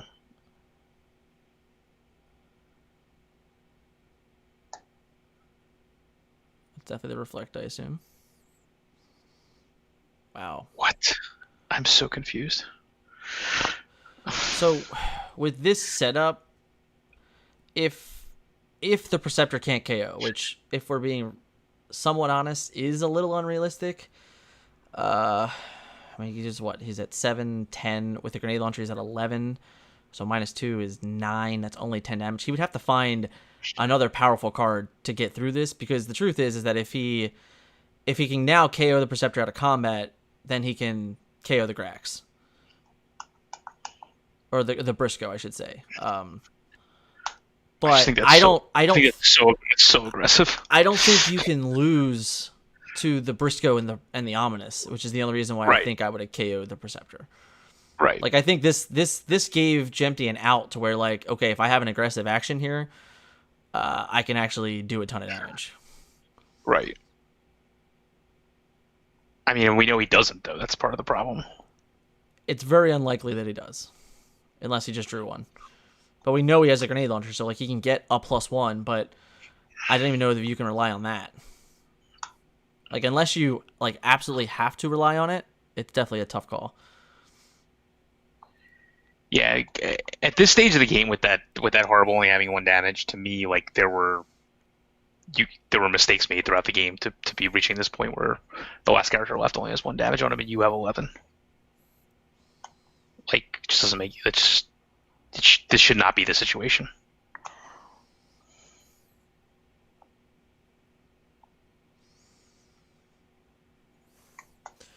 Yeah, like I said, just 3, 4, that's 7, 10. Grenade launcher is 11. I mean, he's drawing 2 cards per turn. Yeah, you definitely need. Yeah, I mean, that helps for sure. It prevents you from being KO'd out of combat. So I actually like that play a lot. If you can't kill him, the problem is if you can't kill him, you're still in a, like, kind of a bad position. Ooh. God. So with that, let's see. That puts us to 9. Tap in Hollow Master. Yeah.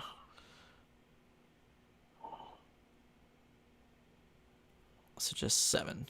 So he's going to take 5.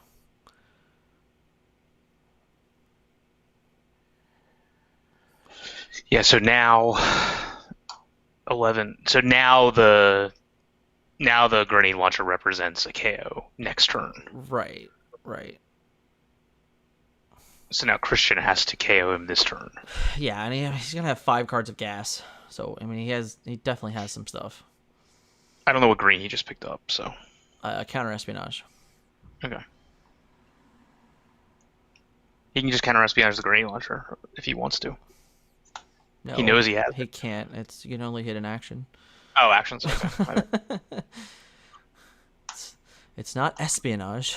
Oh, my bad. I thought it was name any card. It only removes actions. Oh, okay.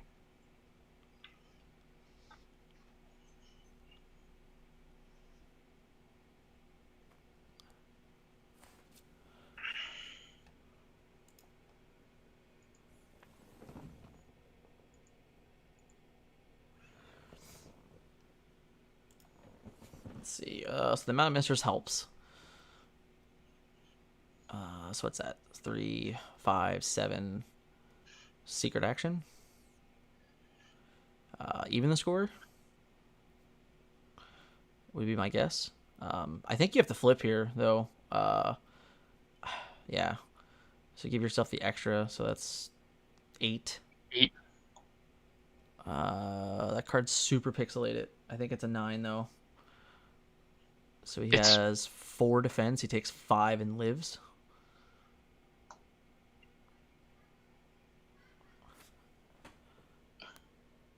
Unless I'm counting wrong. Wait, he has 4 defense, right? You had yourself at 4 defense. I just want to make sure there, because of the hollow matter. 1, 2, no, 3 defense. You're good. Never mind. You're good. Yeah, the first card's a Spy Master's Ruse. I was thinking he was in alt mode. Yeah, so that's probably that, because this could even be. I believe Christian has the one hold a line too, right? That's what the card is. Yeah, that's what it is. Yeah, it's either hold a line or even the score, but yeah, I imagine it's just hold the line. Just flip it over and show us that it's hold the line, so we can go to the next game. Because this was grenade launcher. This was another. This to me was just another game thrown away. Yeah, I mean he had points where he put the shields up and then didn't use the shields, and it definitely came back to haunt him. Yeah, this was like infatuation with Spy Master's Ruse for no reason. Okay. Grenade launcher, bigger they are. He gets there. Maybe. So 3, 7, 9 minus 2 is 7. Puts him on 1. Yeah. He had to flip an orange. Oh no, it's only 1 in that mode, so no, he gets him. Oh yeah, okay, exactly. Yeah. That's right. So now what's Briscoe stats? A 3/3. So if that grenade launcher is still in his hand, which unless he pitched it at some point, I'm pretty sure he has it. I don't know that Briscoe can survive that, because he doesn't have any armor. It's just 3 health.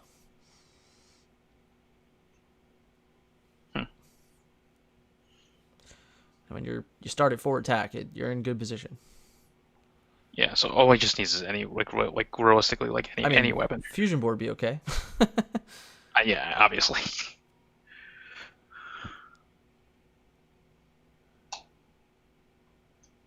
I don't know that he has the nuts, I guess, at this point. Just that, all right. So he has Viper position. So that's 5. Pierce 6, Pierce 2, and that's a dead Briscoe. All right. I mean, even 6, he had to flip 2 double blues to stay alive. Right. Go into game 4. Yeah, I don't know.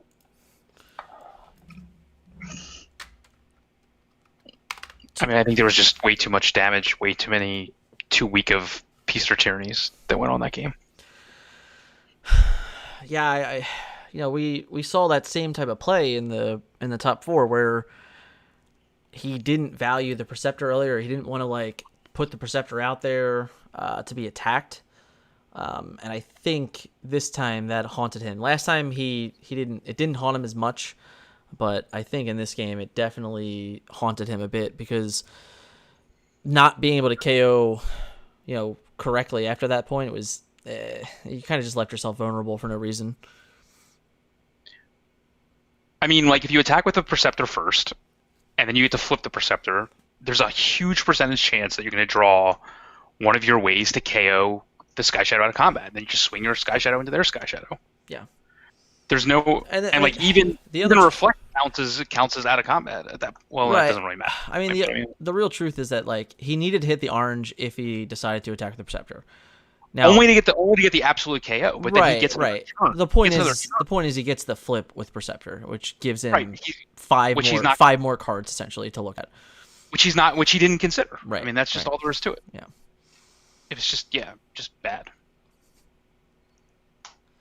I imagine he's going to go first again. Yeah. Yeah.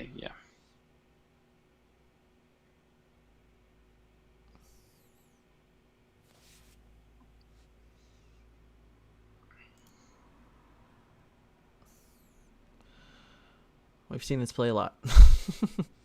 Yep. All right, so we get to 5, so we get to put 3 damage on this time. That looks like no greens to be had on this first turn. No. And then we've seen this line of play a couple times now, where, these early turns they're kind of just telegraphed at this point. There's not really much to change up. No. It just comes down to what the first play the Christian makes is. Like if it's a pocket processor, if it's a relevant combat action that's just going to put free damage on him that wouldn't otherwise get there. I mean, really, any combat card he plays is just going to be free damage. So, that's the easiest route to go. Yeah. We get a bull flip.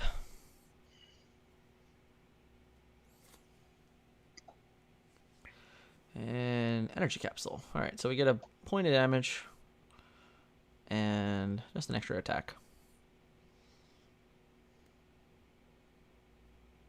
So we got 6 there. I can't see that first card because of the glare, but it's at least. I think it's a bashing shield.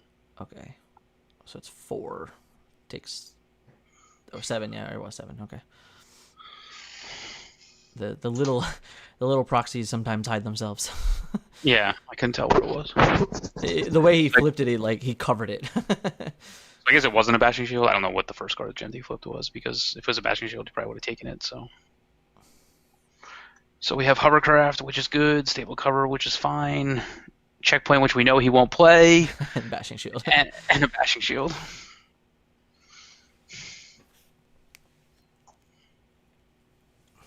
So I'm pretty sure you just take whichever one the hovercraft is in. We haven't seen a hovercraft played yet, and so he only has one of his decks. Yeah, it is only one of, yeah. But it seems like a fine card to put on your plane. Yeah. So I would just split the stable cover and the hovercraft. Oh, he was just essing to. Sometimes the camera pixelates weird.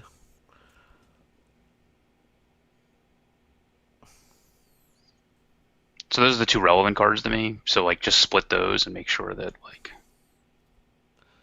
looks fine to me. I don't know what's going on.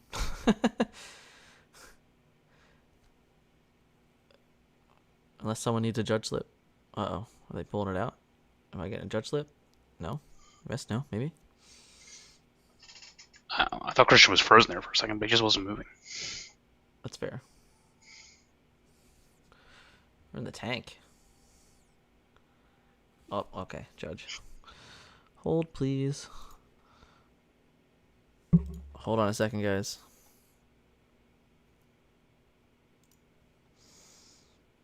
Bum, bum, bum. You're not. Oh, what the heck? Hey, what's up? Christian can't see me. Oh, weird. Yeah, I can definitely see you. The only. Okay, so the only thing I think of is if you just try and reset and join the call, Chris.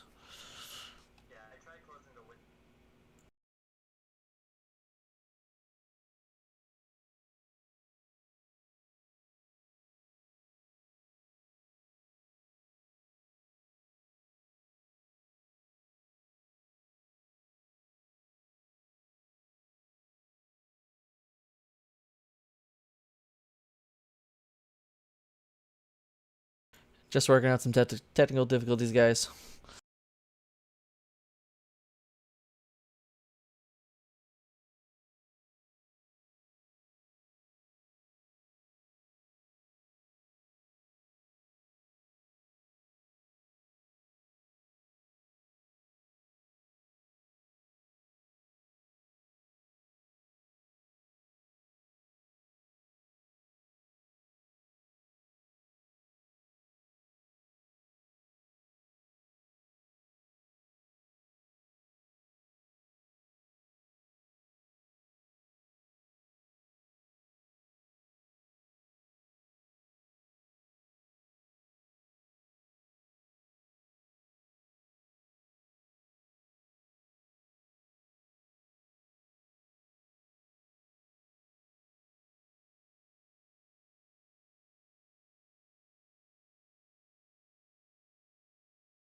We have Robot Christian, guys. We're working it out.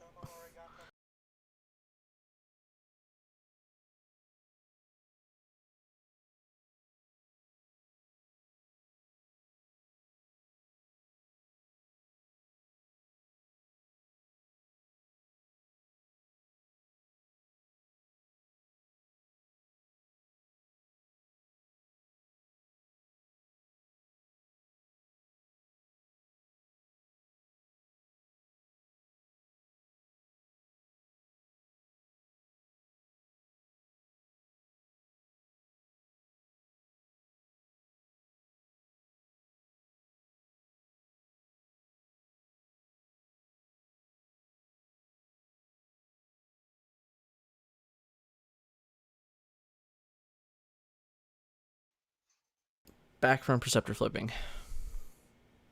Yeah, I don't think Christian knows what the cards are yet, though, right? How about that? Oh. Can you hear me now? Okay. I think they're working it out. Christian kind of went. We kind of lost him there for a second, guys. Internet issues, clearly. Yeah. All right, so we're back on. So same receptor. Hovercraft, Bastion Shield, Checkpoint, Stable Cover are our cards. Christian's working through it now. We definitely went Robo Christian there for a second. I know from experience that just means weak internet. So. It happens, yeah. It definitely happens. Happens to the best of us. So he did exactly what I said, which was split the stable cover and the Checkpoint. Yeah. No, split the stable cover and the Oh, Hovercraft. Yeah, because they're the two relevant cards. Touche, Matt. Touche. Man, throwing digs at his own brother. Whew. I mean, this is what I would have taken. This is exactly what I would have done and exactly what I would have taken too. Because I just don't think that I think the hovercraft's just more valuable, obviously. But I mean, when am I? Have you ever known me not to say that hovercraft is the most valuable? So I don't know. Scotland is armed hovercrafts. that happens often.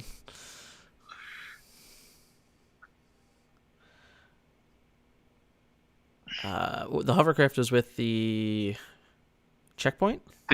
They will never get played. We know that for a fact. So it's probably true. So unless he has, He's trying to work it out. are they still having issues? I mean, with him grabbing the mouse, I'm assuming so. They might have fixed it though.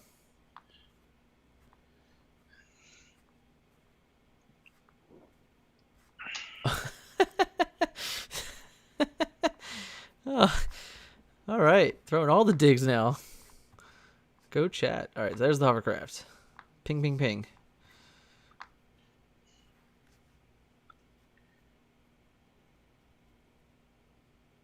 And what's our follow-up? Do we have a checkpoint follow-up?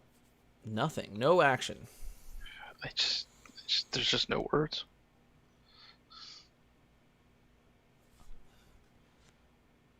Bold 2. Bold 2. Matters. Didn't matter necessarily, but it matters.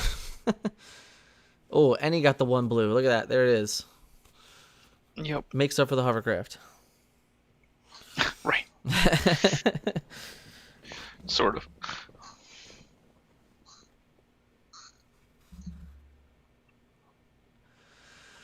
Okay.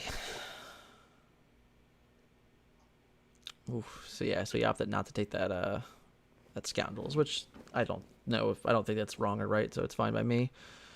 I think his deck will flip over by the time he actually would need it. Probably. So I mean, assuming he has better upgrades in his hand. I mean, like yeah. I think this telegraphs that you do have better upgrades in your hand. Obviously, Well, if that's something you're concerned about. But I mean, if that's the case, that's the case, right? I mean, I think that's what you're saying by not taking it. So Man, we I have mean, like 6 cards in our hand and we didn't play an action. Sheesh.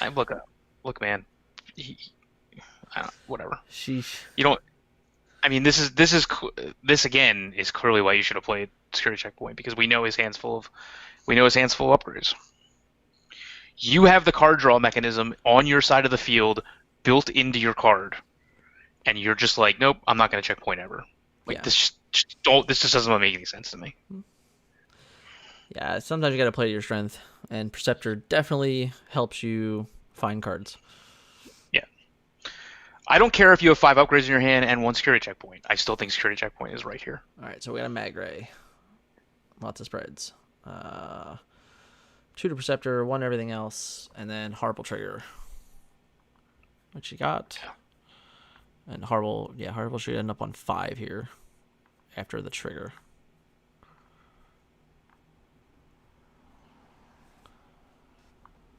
He's at 4. I don't know what he was on to begin with. Yeah, Was he on 3 before this all started? the Horrible has to have 1 more damage off the trigger. You were on 3, and then you went to 4 from the Magnetic Ray, and then 1 from the trigger. Yeah, thank you. He's going to flip back and put himself at 4, but that's Yeah, neither here nor that's okay. I mean, it's better than putting himself at 3. I know. Matters. Oh, I know. He's just deciding if he wants to play the obvious upgrades he has in his hand before flipping back. I can't imagine if it's a black upgrade, you know. Nah, it was a Right. grenade launcher. Yeah, so you just get the flip here and just move, which is fine. Yeah, totally. Now he just swings into the plane, I assume. So with that's 8, 9, 10, 11, 4. So 3. So, like, if he had put the damage from Horrible onto the plane, he could have KO'd the plane there. But Oh yeah, we've said this many times. yeah, he's just not valuing that attack, I think. Where he's definitely very much going for the out of combat KO. So here, I think you definitely have to take this Reflect, because chances are you're gonna KO something with Perceptor on this turn. Yeah. All right, so he got rid of the handheld blaster, which is one of the many upgrades he has in his hand that he refused to security checkpoint away. Yeah, I mean that checkpoint right there. I mean that could have just saved him 4 damage, for sure. Yep. Like, unless that was the card he drew off the top, but still, We know it wasn't because he would have taken the Scoundrel's blaster. it's very possible.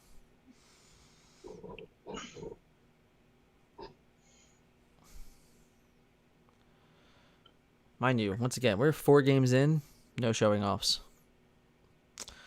No showing offs. No. So he has to have other. I mean, I assume he has to have other upgrades in his hand. That's why he didn't checkpoint last turn. But I mean, like, who knows?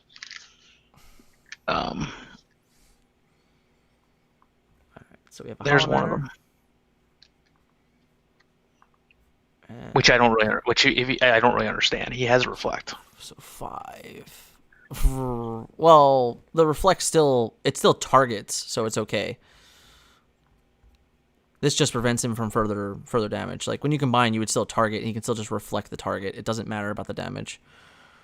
But I would assume he has other upgrades. Oh man. Ay, ay.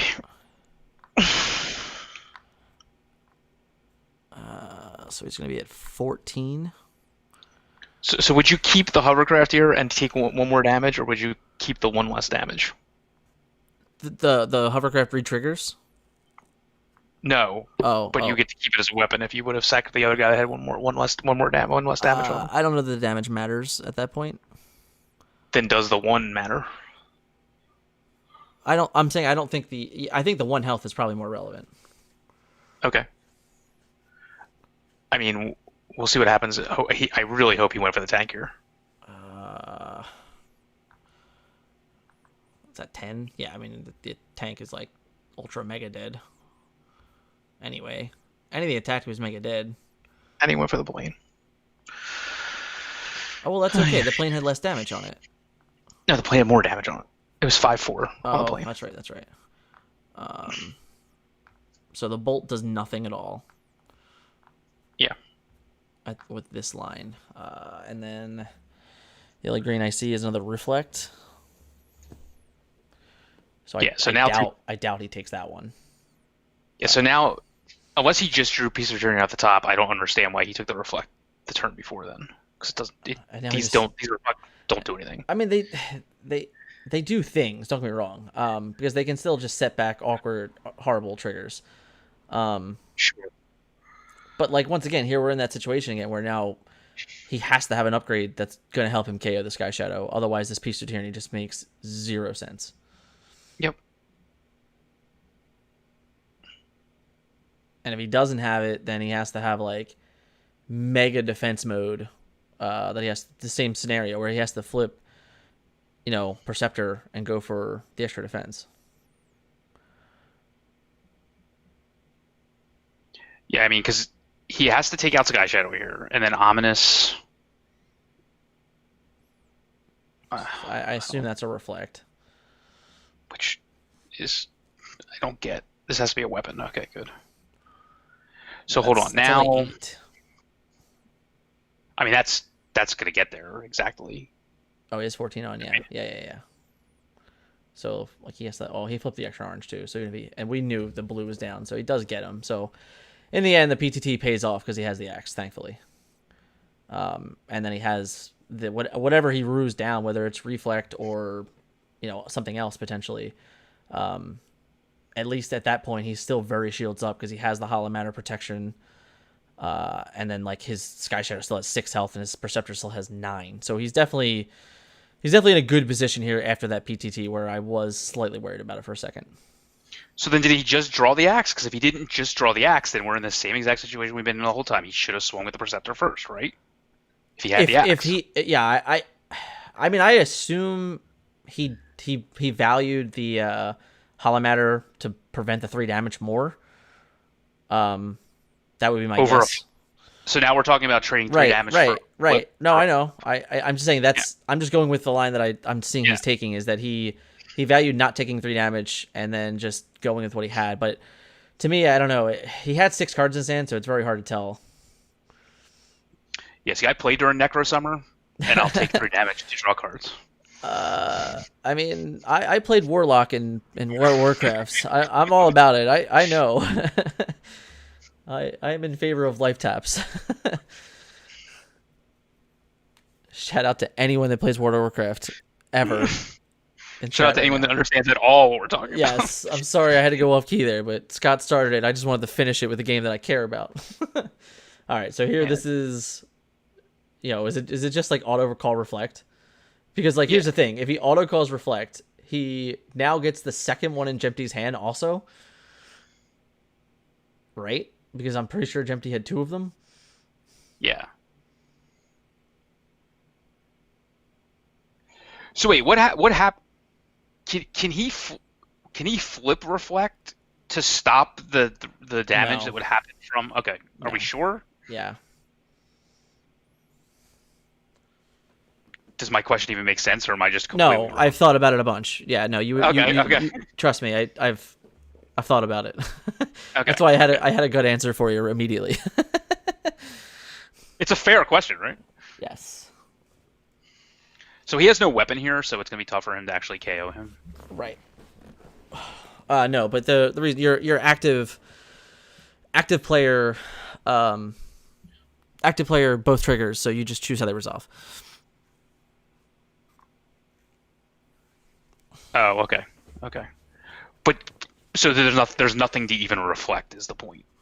You just get rid of it before there's anything to even correct. Reflect. Okay. Yeah. Yeah, like so that's the other. There's no damage trigger for the reflect is what it is. So I don't like a sacking Perceptor there at all because Ominous could have just gotten. Yeah, could have just gotten Sky Shadow. He totally could have just gotten lucky and hit him. I agree. I mean, because all he needs, he would need, I guess, he would realistically need 2 Pierce. Yeah, I mean, right now he has to flip like double orange black type scenario. Oh, he's not. I don't think he's gonna. I think he's just gonna continue to pile. I mean, I don't know. Well, he's He's what, 3 Pierce 4 now? So yeah, it's gonna be really hard for him to get there. Which 5? No, It's so he's all, a 6. it's all ours. Yeah, so he's just Yeah. Pierce 3. But he didn't get a blue, so oh wait. He got one blue. Where's that reflex armor at? That reflex armor is like from the last flipping. Oh, okay, he's just had it for a billion years. And it's Yeah. the melee too, so he definitely was like, No, it's not on there. That's from the last flips. oh, But it doesn't matter. He lives at 1 damage. Right. Everything's correct. right. Okay, so that's real bad. Oh, this was real bad no matter what. I mean, I knew this was real bad, like no matter how you slice it. So Yeah, so now we get some piles. Javelin seems okay here. I mean, any weapon at all is going to be like Stable cover also probably seems like pretty good here.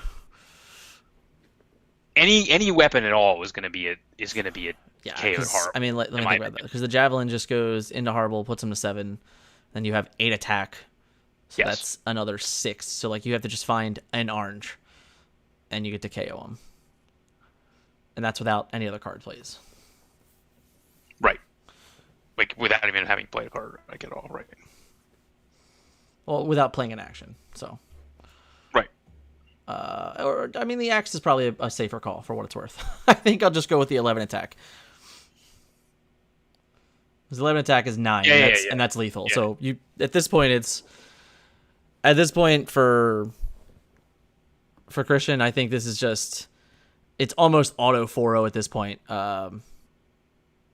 Because there's no way you're KOing that Preceptor out of combat here. He went 3-1. He took away the stable cover, which, for what it's worth, I guess that's fine also.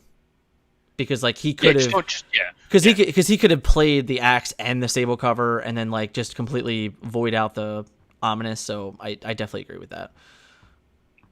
The only card that matters here is the axe, but like I totally Right. Yeah. Oh, So now it's just completely over. It doesn't even matter. I think this is not even necessary. Unless he just KOs the ominous here. I don't know. Oh, that's okay. the play. So he's gonna go with that play. So he's going to KO the ominous outside of combat? Yeah. And This then is just weird. swing for 8. So now we're in a situation where if he can...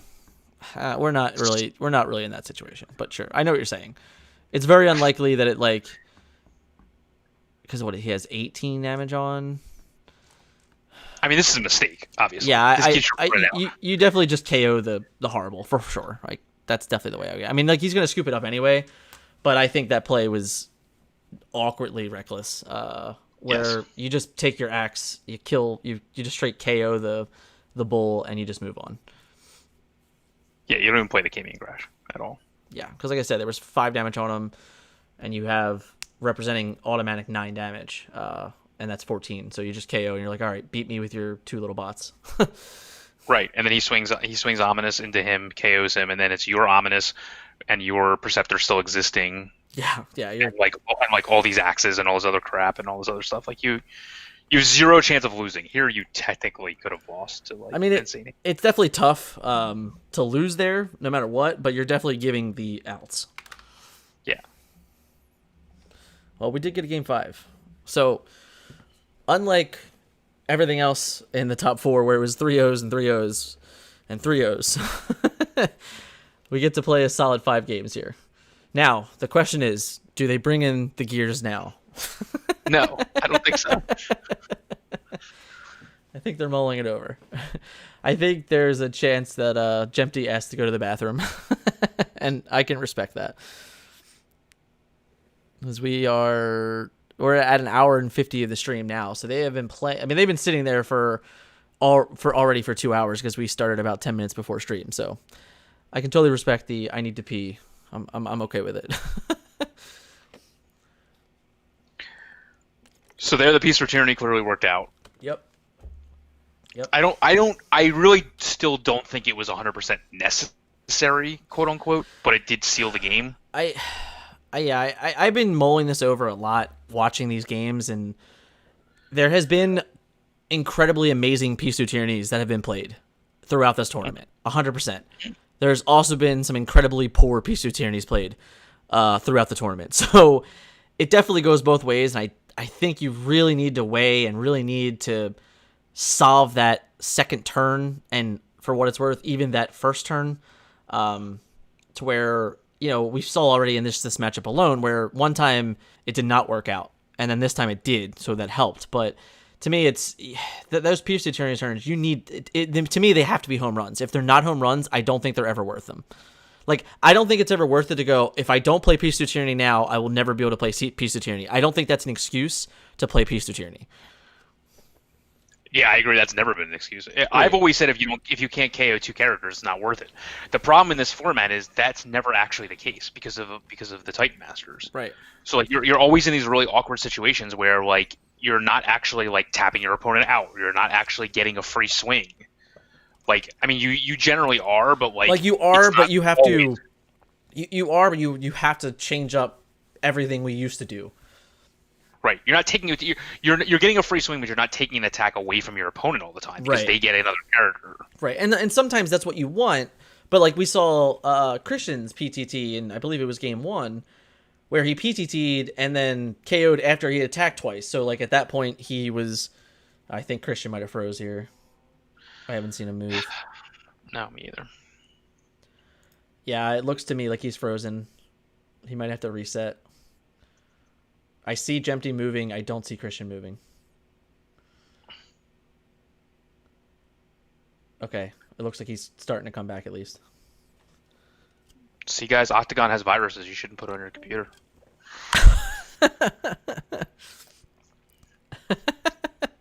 I can't hear you, Jempty. I'm sorry. I'm laughing at Scott. Shouldn't put those unapproved programs on your computer. None of this stuff would happen. Hi, chat. I'm here. Game 5. They can hear you right now, Jempty. Did he just disconnect, or did you hear him go? I think he's resetting whatever he's resetting again. Okay, that makes sense. Game 5. You guys pulled it off. That's all I wanted. I wanted you guys to make me earn my money tonight, Man, these have been some intense games. I agree. Was it decide who's going first already? Yes, he's going to go first. Okay. There you go, chat. Clearly. Spoiler alert. He's going first. Who is? Spoiler alert, Sky Shadow's going to go first, chat. Yeah. Sky Shadow's going to go first. Yeah, I let Jempty on chat for now so he's talking to you, but he can't see you, obviously. And I don't have the stream open, so I have no idea what's going on, That's good. obviously. It's okay. What's going on is Minnesota. Oh. Let's see. Minnesota. Are we back? Oh. Are we back, Minnesota? Oh. Hey, guys. Yep. I haven't heard him yet. I don't see him either. I don't know if you do. I just see his thing spinning. Yeah, swirls, yeah. A little spinning Minnesota wheel. Let's see. We hear you. Oh, I hear him. Oh, there we go. I hear you now. All right. Hey! Sorry about that. All right. This is some. It's okay. It's internet, It's yeah. okay. Even your brother is throwing shade at you for having bad internet. So just, Yeah, that's pretty normal. That's a very common thing. All right, guys. Good luck. I'll talk to you guys after the game. Christian, Sounds I good. told Jempty, thanks for making 5 games. That's really all I wanted tonight. You know what? You're welcome. I'm here for you. Good luck, guys. Yep. Thank you. All right, and we're back. Bing, bing. I'm done. I'm muting myself. Don't yell at me. Okay. You're good. No, I was still talking to them. Oh. I've been a lot better at catching myself.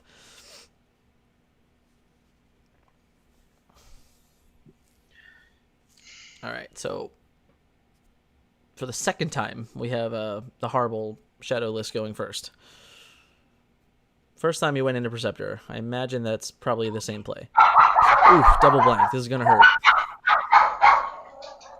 So we get to Is 8. one of them? Yeah. So we 1, can take 2, 3. 6. Yeah. Maybe more? Was it more than that? 7. Okay.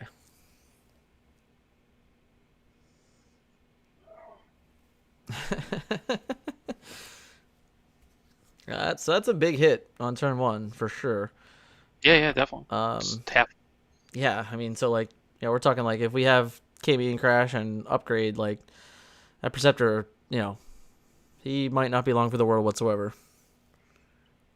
No, and he flipped no greens, so like, despite having 2 Hollow Matters in his deck, like if he just plays a Hollow Matter here, I think that's probably the safest play and best play he can make. Yeah, I agree. We have Secret Action though, so. Which I can't even speculate anymore what this could be. So. And for what it's worth, he has lots of choices. Yeah. 6. It's the 6. That's not bad. It gets 4 damage. I mean, you can't ask for anything better. No, not from your tank. That's for sure. I don't even think in an orange deck you could ask for anything better. That's very fair. The token Bumblebee for our Secret Action. All right, so he has 5 cards. He is loaded up and ready to start shooting stuff. Yes.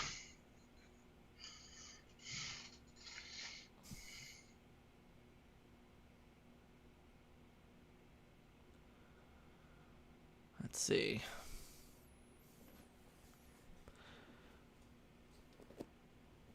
He's mulling over the anticipation. Counter espionage. Huh. Interesting. You have to name in hostilities. You just name whatever you're afraid to, right? And then You have to name in hostilities. you name reflect. That's my guess. That's I can't. I would have named it. There's no way you wouldn't have named it in hostility. I think that's a huge mistake. There's no innocent secret action it could possibly be. So like you just have to play your opponent's not just like being super aggressive. So I don't understand that at all. But okay, it's fine. So you get. Okay, now that Perceptor's on 10 already. Mm-hmm. Like I said, chances are that Perceptor that might not attack this game. So this is going to be a big old Pierce 5, Pierce 4, I'd say. So he's at 7 attack to start. Yeah, did he get his hand with the counter espionage? White, flip 2 more. Did he get his hand with counter espionage? Did you guys check hands with the counter espionage? Just making sure, that's all. Okay. Thank you. What is in there? It was a Peace to Tyranny and Hostilities and Armed Hovercraft. Well, if it was in hostilities, it goes. Oh no, that's No, right, it 'cause wasn't. He didn't name it. Yeah, he didn't name it. No. Yeah, so the end hostilities were a giant blow out there if he named it. Whew. Which, for the record, I would have named. Yeah, I think you just name whatever the worst card is on that turn, and hostilities is definitely the worst card on that turn. And we're taking away end hostilities. What I didn't see the pickup. Was it a Hollow Matter? No, it was a reflect. Okay. I saw a reflect in the pile. I can't imagine what else he would have taken. Yeah, it was I just assumed it was Reflect or Hollow Matter. I can't think of anything else. Crash. Axe. Crash. And Stable Cover. So the Hovercraft deals 1. It's 5/3. All right, so with Hovercraft and Crash, he can definitely KO the plane this turn. But then the Perceptor just Right, automatically. right, and it just dies. Yeah, so you I guess you can't do that. I mean, so what you can do is you can just leave that plane at 2 damage, and then just KO it next combat. So Perceptor has what, 14 hit points? Yeah, he only has 4 health left, so you have to you pretty much have to play Reflect on it this turn. I mean, do you just swing with him this turn? Well, now not that he's in alt mode. I mean, I guess it doesn't matter. Oh, yeah, that's right. That's right. Like, I mean, if you get the tank, if you get the axe, do you just swing for 5 on the tank or something? Yeah, there's a strong possibility that you just do that. I mean, we know that Jempty has the Peace to Tyranny in his hand, so he probably won't. I feel no matter what, we're going to see a Peace to Tyranny. Because I'd rather Peace to Tyranny away the Perceptor, and then get. There's a chance that you make that play. I mean, the only thing here is that if he does Peace to Tyranny, he's still going to lose like a Perceptor out of combat. But the Perceptor will be able to attack next turn. But it's kind of the same scenario here that if you just KO this this plane, like he's gonna have 10 health left, and you can't do 10 damage with a Preceptor right now. So there's the reflect. No, he's taking it back. No. He's like, wait, no. He's like, no, I can't reflect and peace. Right. But that's not the right play to do anyway. So he has the hovercraft. So I mean, like, here's the thing. Like, so now if he's able to just flip the oranges, if he flips a double orange, he will KO the plane, and then I'll get the reflect, and that's basically where he wants to be. And that's probably what I would bet on if that is reflect, and I'm pretty sure it has to be at this point. But I think that's what you have to bet on. Yeah, that's fair. And we're just not going to get there.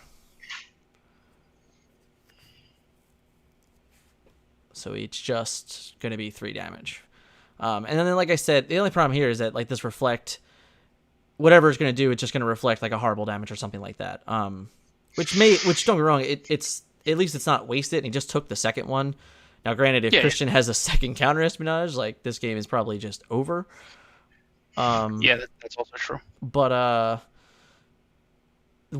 now with the Kamian Crash in hand, he can potentially next turn, he can set up a play where he can KO and do some stuff. But it's still, I think he needs a brainstorm. I honestly think that's Jempty's out. Would be if he has the brainstorm that so he can Kamian Crash and Peace to Tyranny. But he has a Kamian Crash, right? Yes.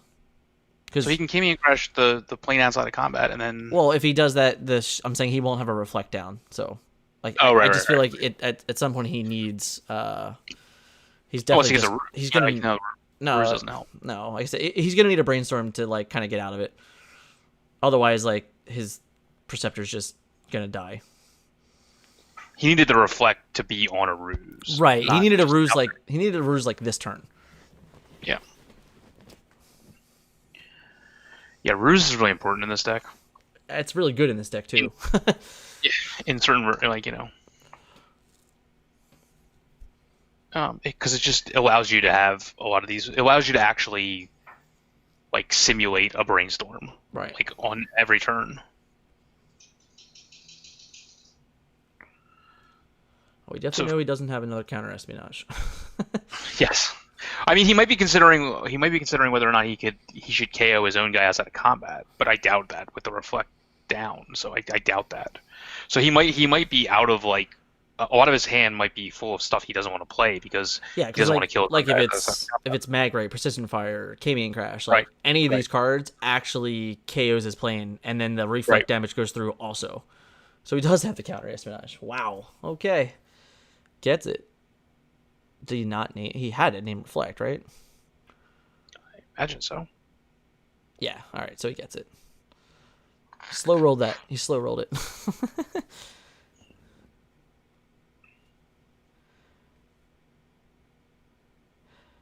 So let's see. We're gonna put another damage on Preceptor there.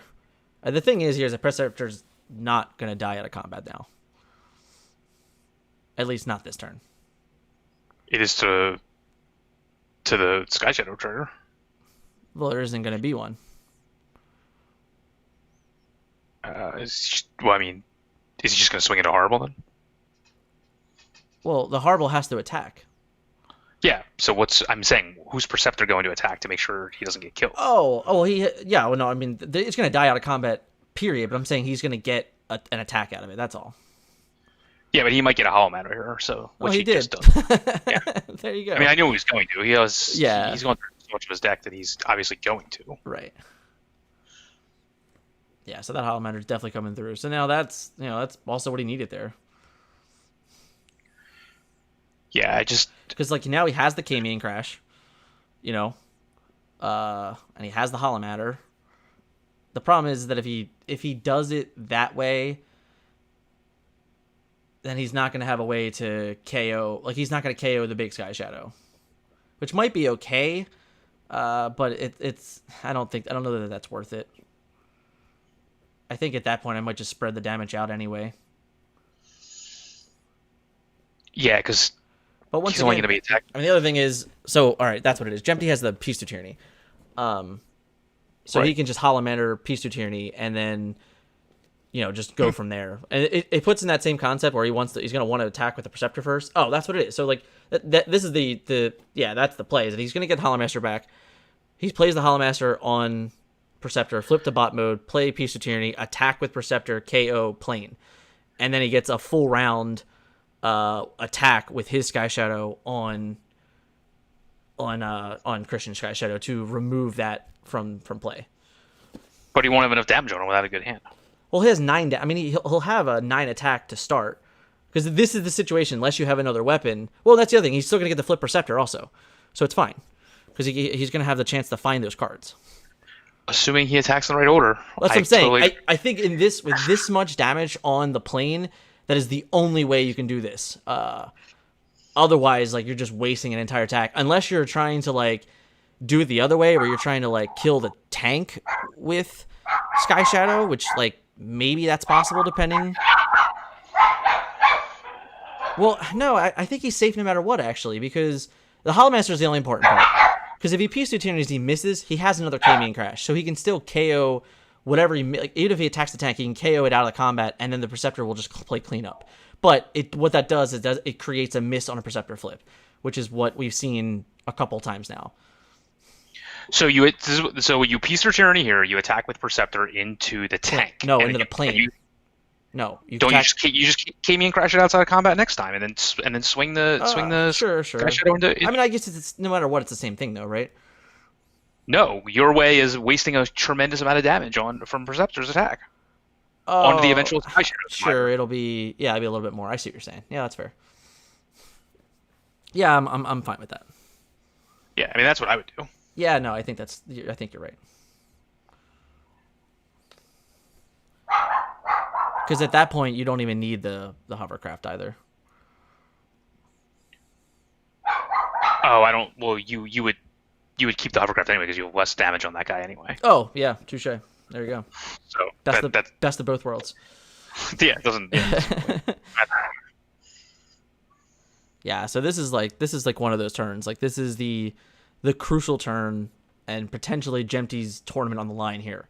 So, like, this is a round that, like, this sequence you cannot mess up, because it could very easily cost you this game. Yeah. So he has the Hollow Matter Projector on Preceptor, And then PTT. Peace to Tyranny away the tank. Yep. Swing with the Preceptor onto. Well, he can do it in the other order. It doesn't really matter. But No, yes. he needed to play the Hollow Master first.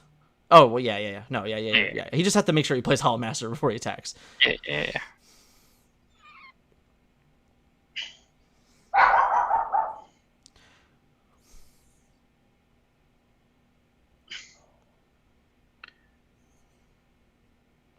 Now he has to play the Hollow Matter on the Preceptor. Right. Because otherwise, he's just gonna die to a lightning bolt. Yes.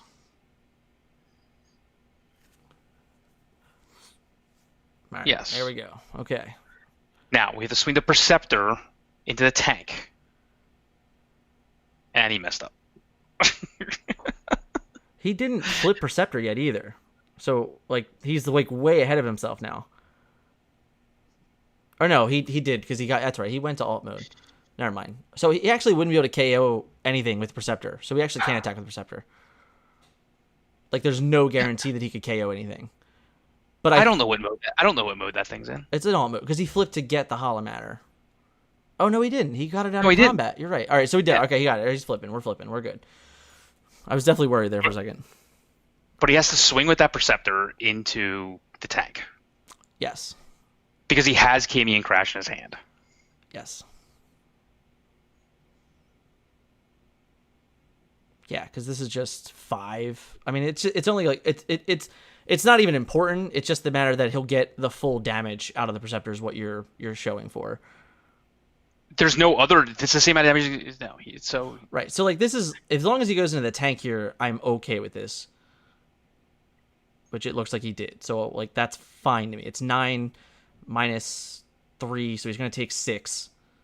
And that's not enough. No, but the Kamian Crash still KOs, and so it's still fine. The problem is he doesn't get the Preceptor flip again. That's the problem. Right. But now that Preceptor auto KOs anything, so it's fine. But that Preceptor gets auto KO'd by the Ominous. Well, that you can't win that anyway, so that's okay. Yeah. I mean, is it? Well, no. There's a. No, well, I guess not. I guess there's a. He doesn't. No, he doesn't have two Kamian crashes. I was gonna say there's. Nah, I guess there's no chance he could do that much damage out of combat. Yeah. All right, so now we go to Peace or Tyranny turn. Right. Which did he draw and everything yet? I don't even know what's going on. We're going into Peace through Tyranny turn, right? Just making sure. That's all, guys. All the damage is correct. Yeah.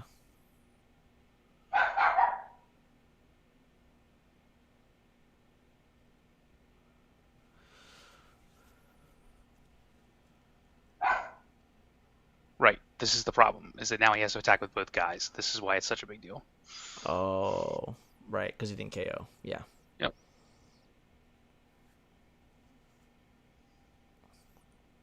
Yeah. Now I see the problem now. Gotcha. But it doesn't matter. The Kamian crash still takes him out of combat. Yeah, So yeah. This is It's fine. still kind of the same thing. Yeah, he still ends up with an ominous. Yeah, this is fine. So,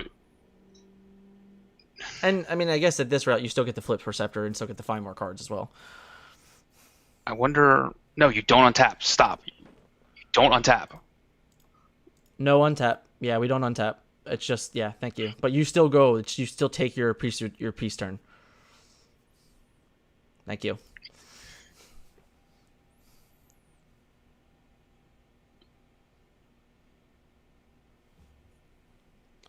Okay. Yeah. So and like I said, we know he has crash. Whoa. What? How is that the play? Huh.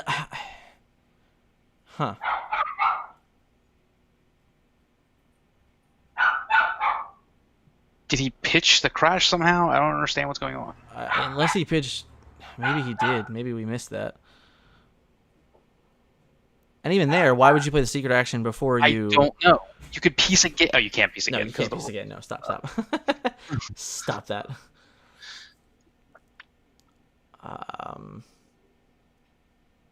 So second card is I don't know what that. I think it might be a checkpoint, but I'm not sure. I think it's 2 checkpoints. 2 checkpoints, Piece of Tyranny, Fusion Bore. I don't understand where the Kamian crash is. There's a chance he got rid of it. I don't remember.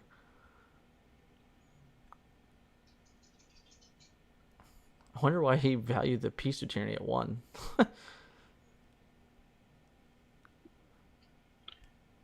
I don't know.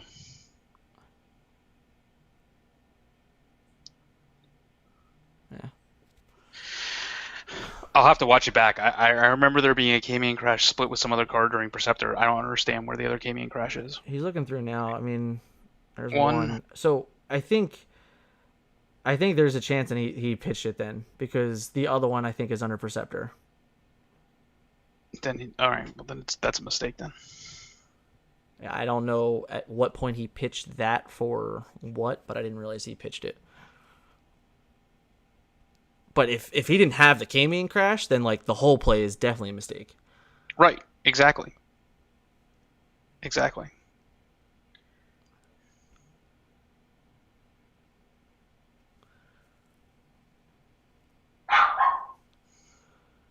I mean, that's the only green he would have took, but he had 5 other cards in his hand.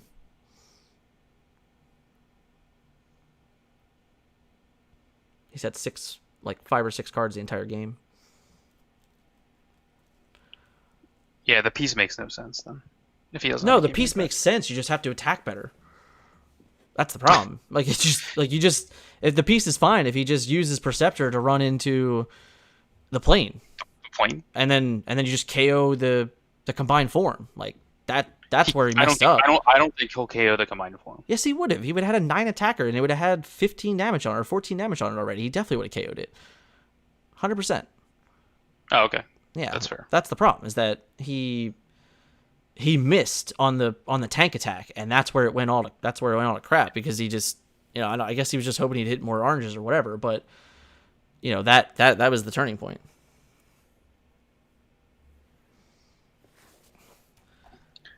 I think you have a banning going on.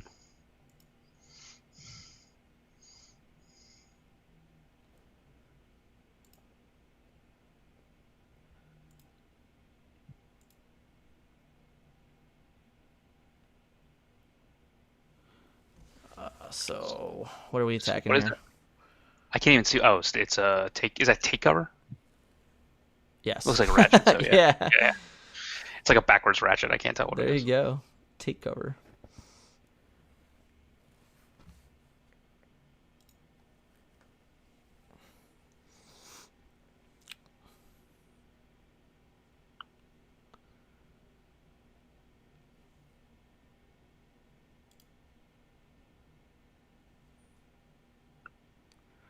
It's such a crappy Sky Shadow attack.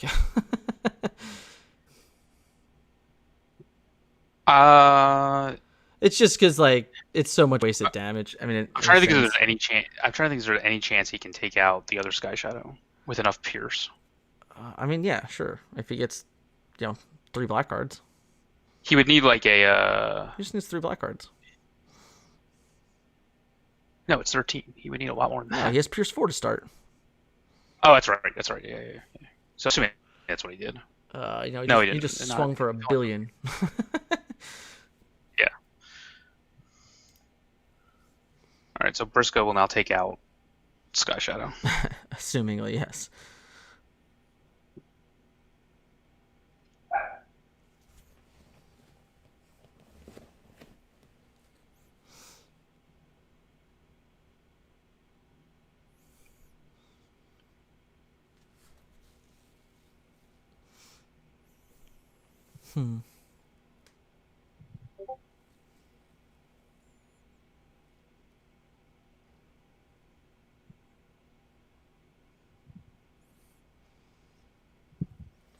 All right, so we know he still has like 5 cards in his hand. So there's plenty of fuel there. Yeah. I mean, all he needs to do is swing, and we have our giant continuous turn that always happens. Yeah.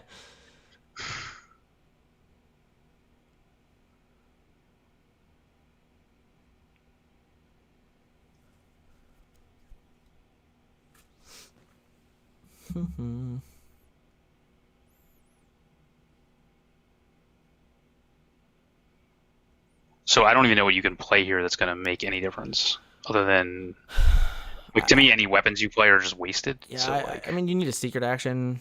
That's the ideal play. yeah, agreed. But But he he didn't play gets to anything. 4, so I think mathematically that automatically does it. yeah. Well, it's yeah. He had to do 1, so even if he got the scoundrels, it was good enough. Yeah, I don't think he doesn't have to, unless there wasn't even any blues he could sideboard in. I don't think so. No, it was just one scoundrel blaster in the 50.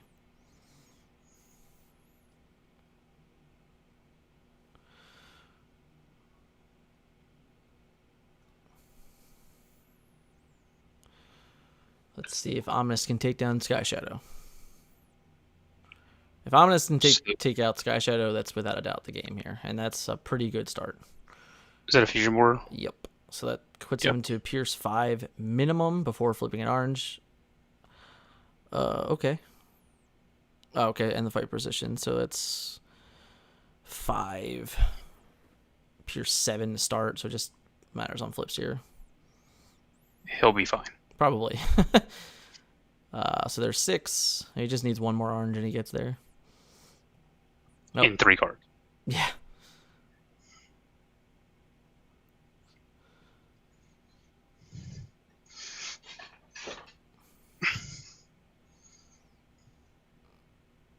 And he got there. That's a dead Sky Shadow.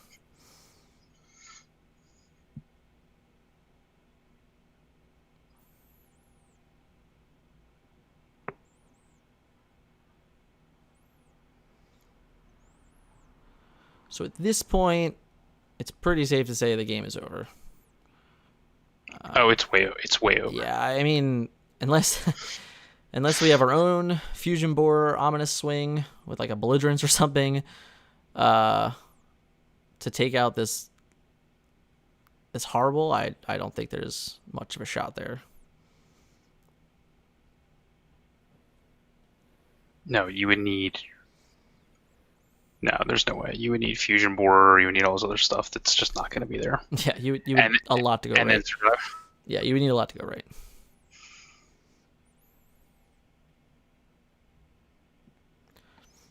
This is definitely feels like the longest turn ever, though.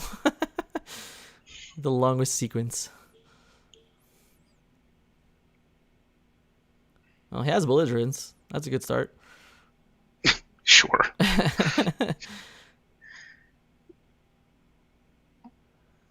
I mean, there's not a better play for him, probably.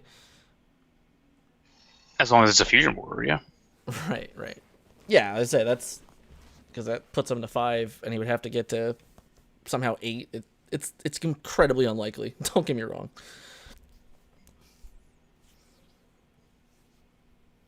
I think he has to get to more than that because of the armor. Well, if it just gets to 8 Pierce, is what I'm saying. I said it's, Oh, yeah, it's yeah, incredibly unlikely. Yeah.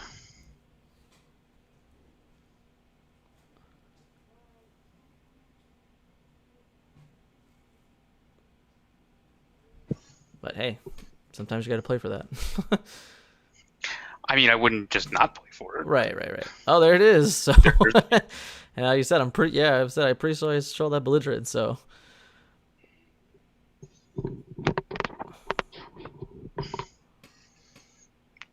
So I don't even know how many blues he needs to flip here. That's so it's 7. 36. Yeah.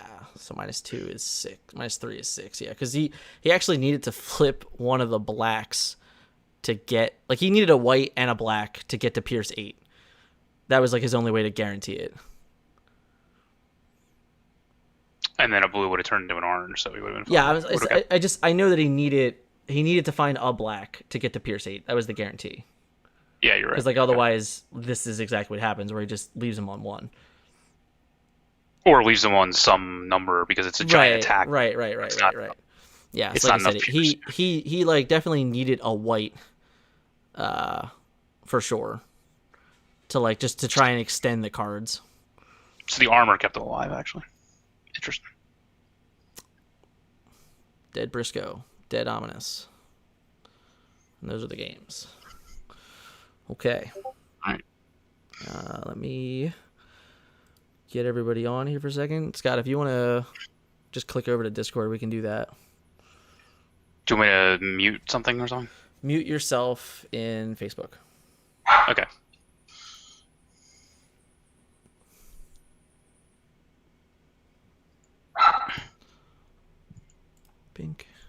Bink. All right, unmute Scott. Unmute Jempty. Unmute you. I gotta unmute you still. Okay. Hey guys. There we go. Hello.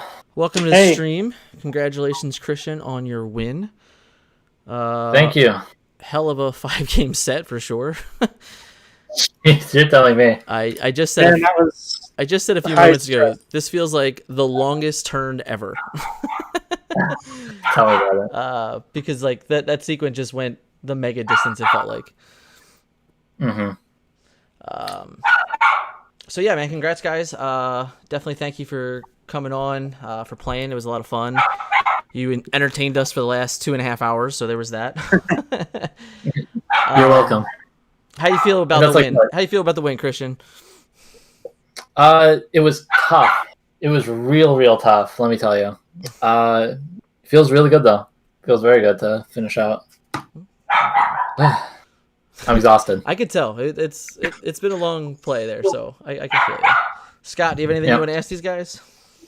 No, congrats. It was entertaining. Well played. Oh yeah, we can't hear tournament. Scott. Oh, yeah. He's Hold on They a have me second. muted. Yeah, hold on a second, Scott.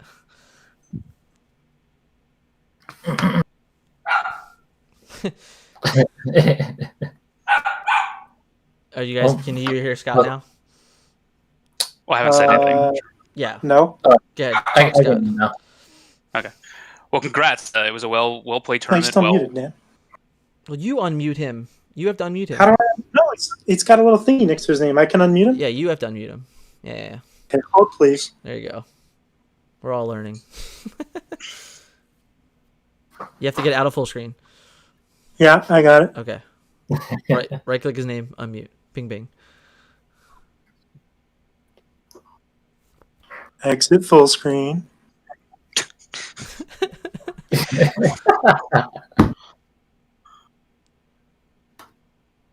You know what? Screw y'all. All right. I can hear him. All right. Go ahead, Scott. No, it was a well played tournament. It was a well played match at the end, and I think the modifications that Christian made to his deck made it more consistent and better off in these matchups. So I was impressed. Yeah. Thank you. Yeah. Definitely a huge congrats, guys. If you want, you can just kind of hang around, but me and Scott are just gonna wrap up the event now, so it's all good. Sure. So I'm just gonna mute you guys just so, but if you want to stay in and listen, that's fine by me also. Cool. All right. Bink. All right. So Scott, this was the end of the first event. It took us about, what do we got? We started, I think, on like the 3rd or 4th of the month. So it was about 2 weeks, 3 weeks, and we extended it on purpose. Don't get me wrong, a little bit, but. Definitely a fun event all around. I think everything, like I said at the beginning, everyone played really, really well. And everyone was really excited to play. Like those round robin events ended so quickly, probably faster than we anticipated. So I definitely want to thank everyone that played in the event and participated. Congrats to everybody that were in the top 4. And, even if you didn't get the numbers you were looking for and play as well as you were expecting, I think this was a huge learning experience for everyone that there's a lot to take away from the event. Yeah, I thought it was great that the format was able to be played competitively in this way. Yeah. I mean, I think it showed that the medium is effective. You know what I mean? Yeah. I mean that. We started the live streaming thing a while ago. At this point, it's been almost 2 months since we started, and we took this line because this was the medium that we had, that we felt was best for us to be able to play games and interact with the community. And then, this tournament kind of fell into our laps of it as an idea. So it was really great to host it. It was really great for everyone to play. It was a ton of fun for me to commentate. And I'm just happy all around that the event seems to me like to be a success. Yeah, great. Do we want to just leave off with one more time? I'll just show it off one more time, guys. The next event is going to be the release event. I will once again share this link so everyone can see. Bing, bing, bing. This is all the details focused on this. I believe on there you had it starting at June 5th or something like that. Is that the plan?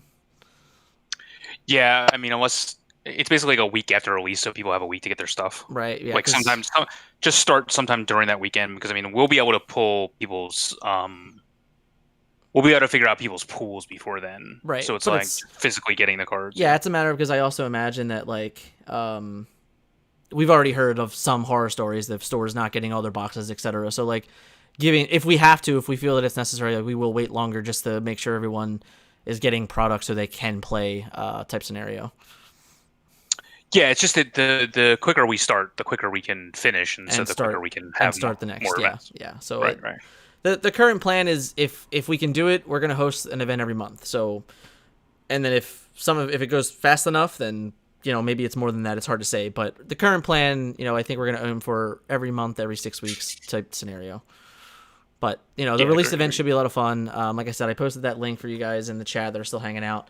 We'll put it in the description of the video. It'll be in the description of the video. We're going to probably post it to Facebook as well on the Vector Sigma page. And I'll probably go over it again in the month ahead video coming out. So, but we just wanted to end on that. I wanted to thank once again everyone there. The chat was awesome the entire event. I had a bunch of fun with you guys. Thanks for hanging out through us, and making it fun for us as well. And then I can't express enough congratulations again to Christian. Congrats to Jempty. You also still had a great event. Finals, still the finals, man. So let's just look forward to the next one. Yep. All right. Have a good night, guys, and I'll talk to everybody later. See ya. Thanks, guys.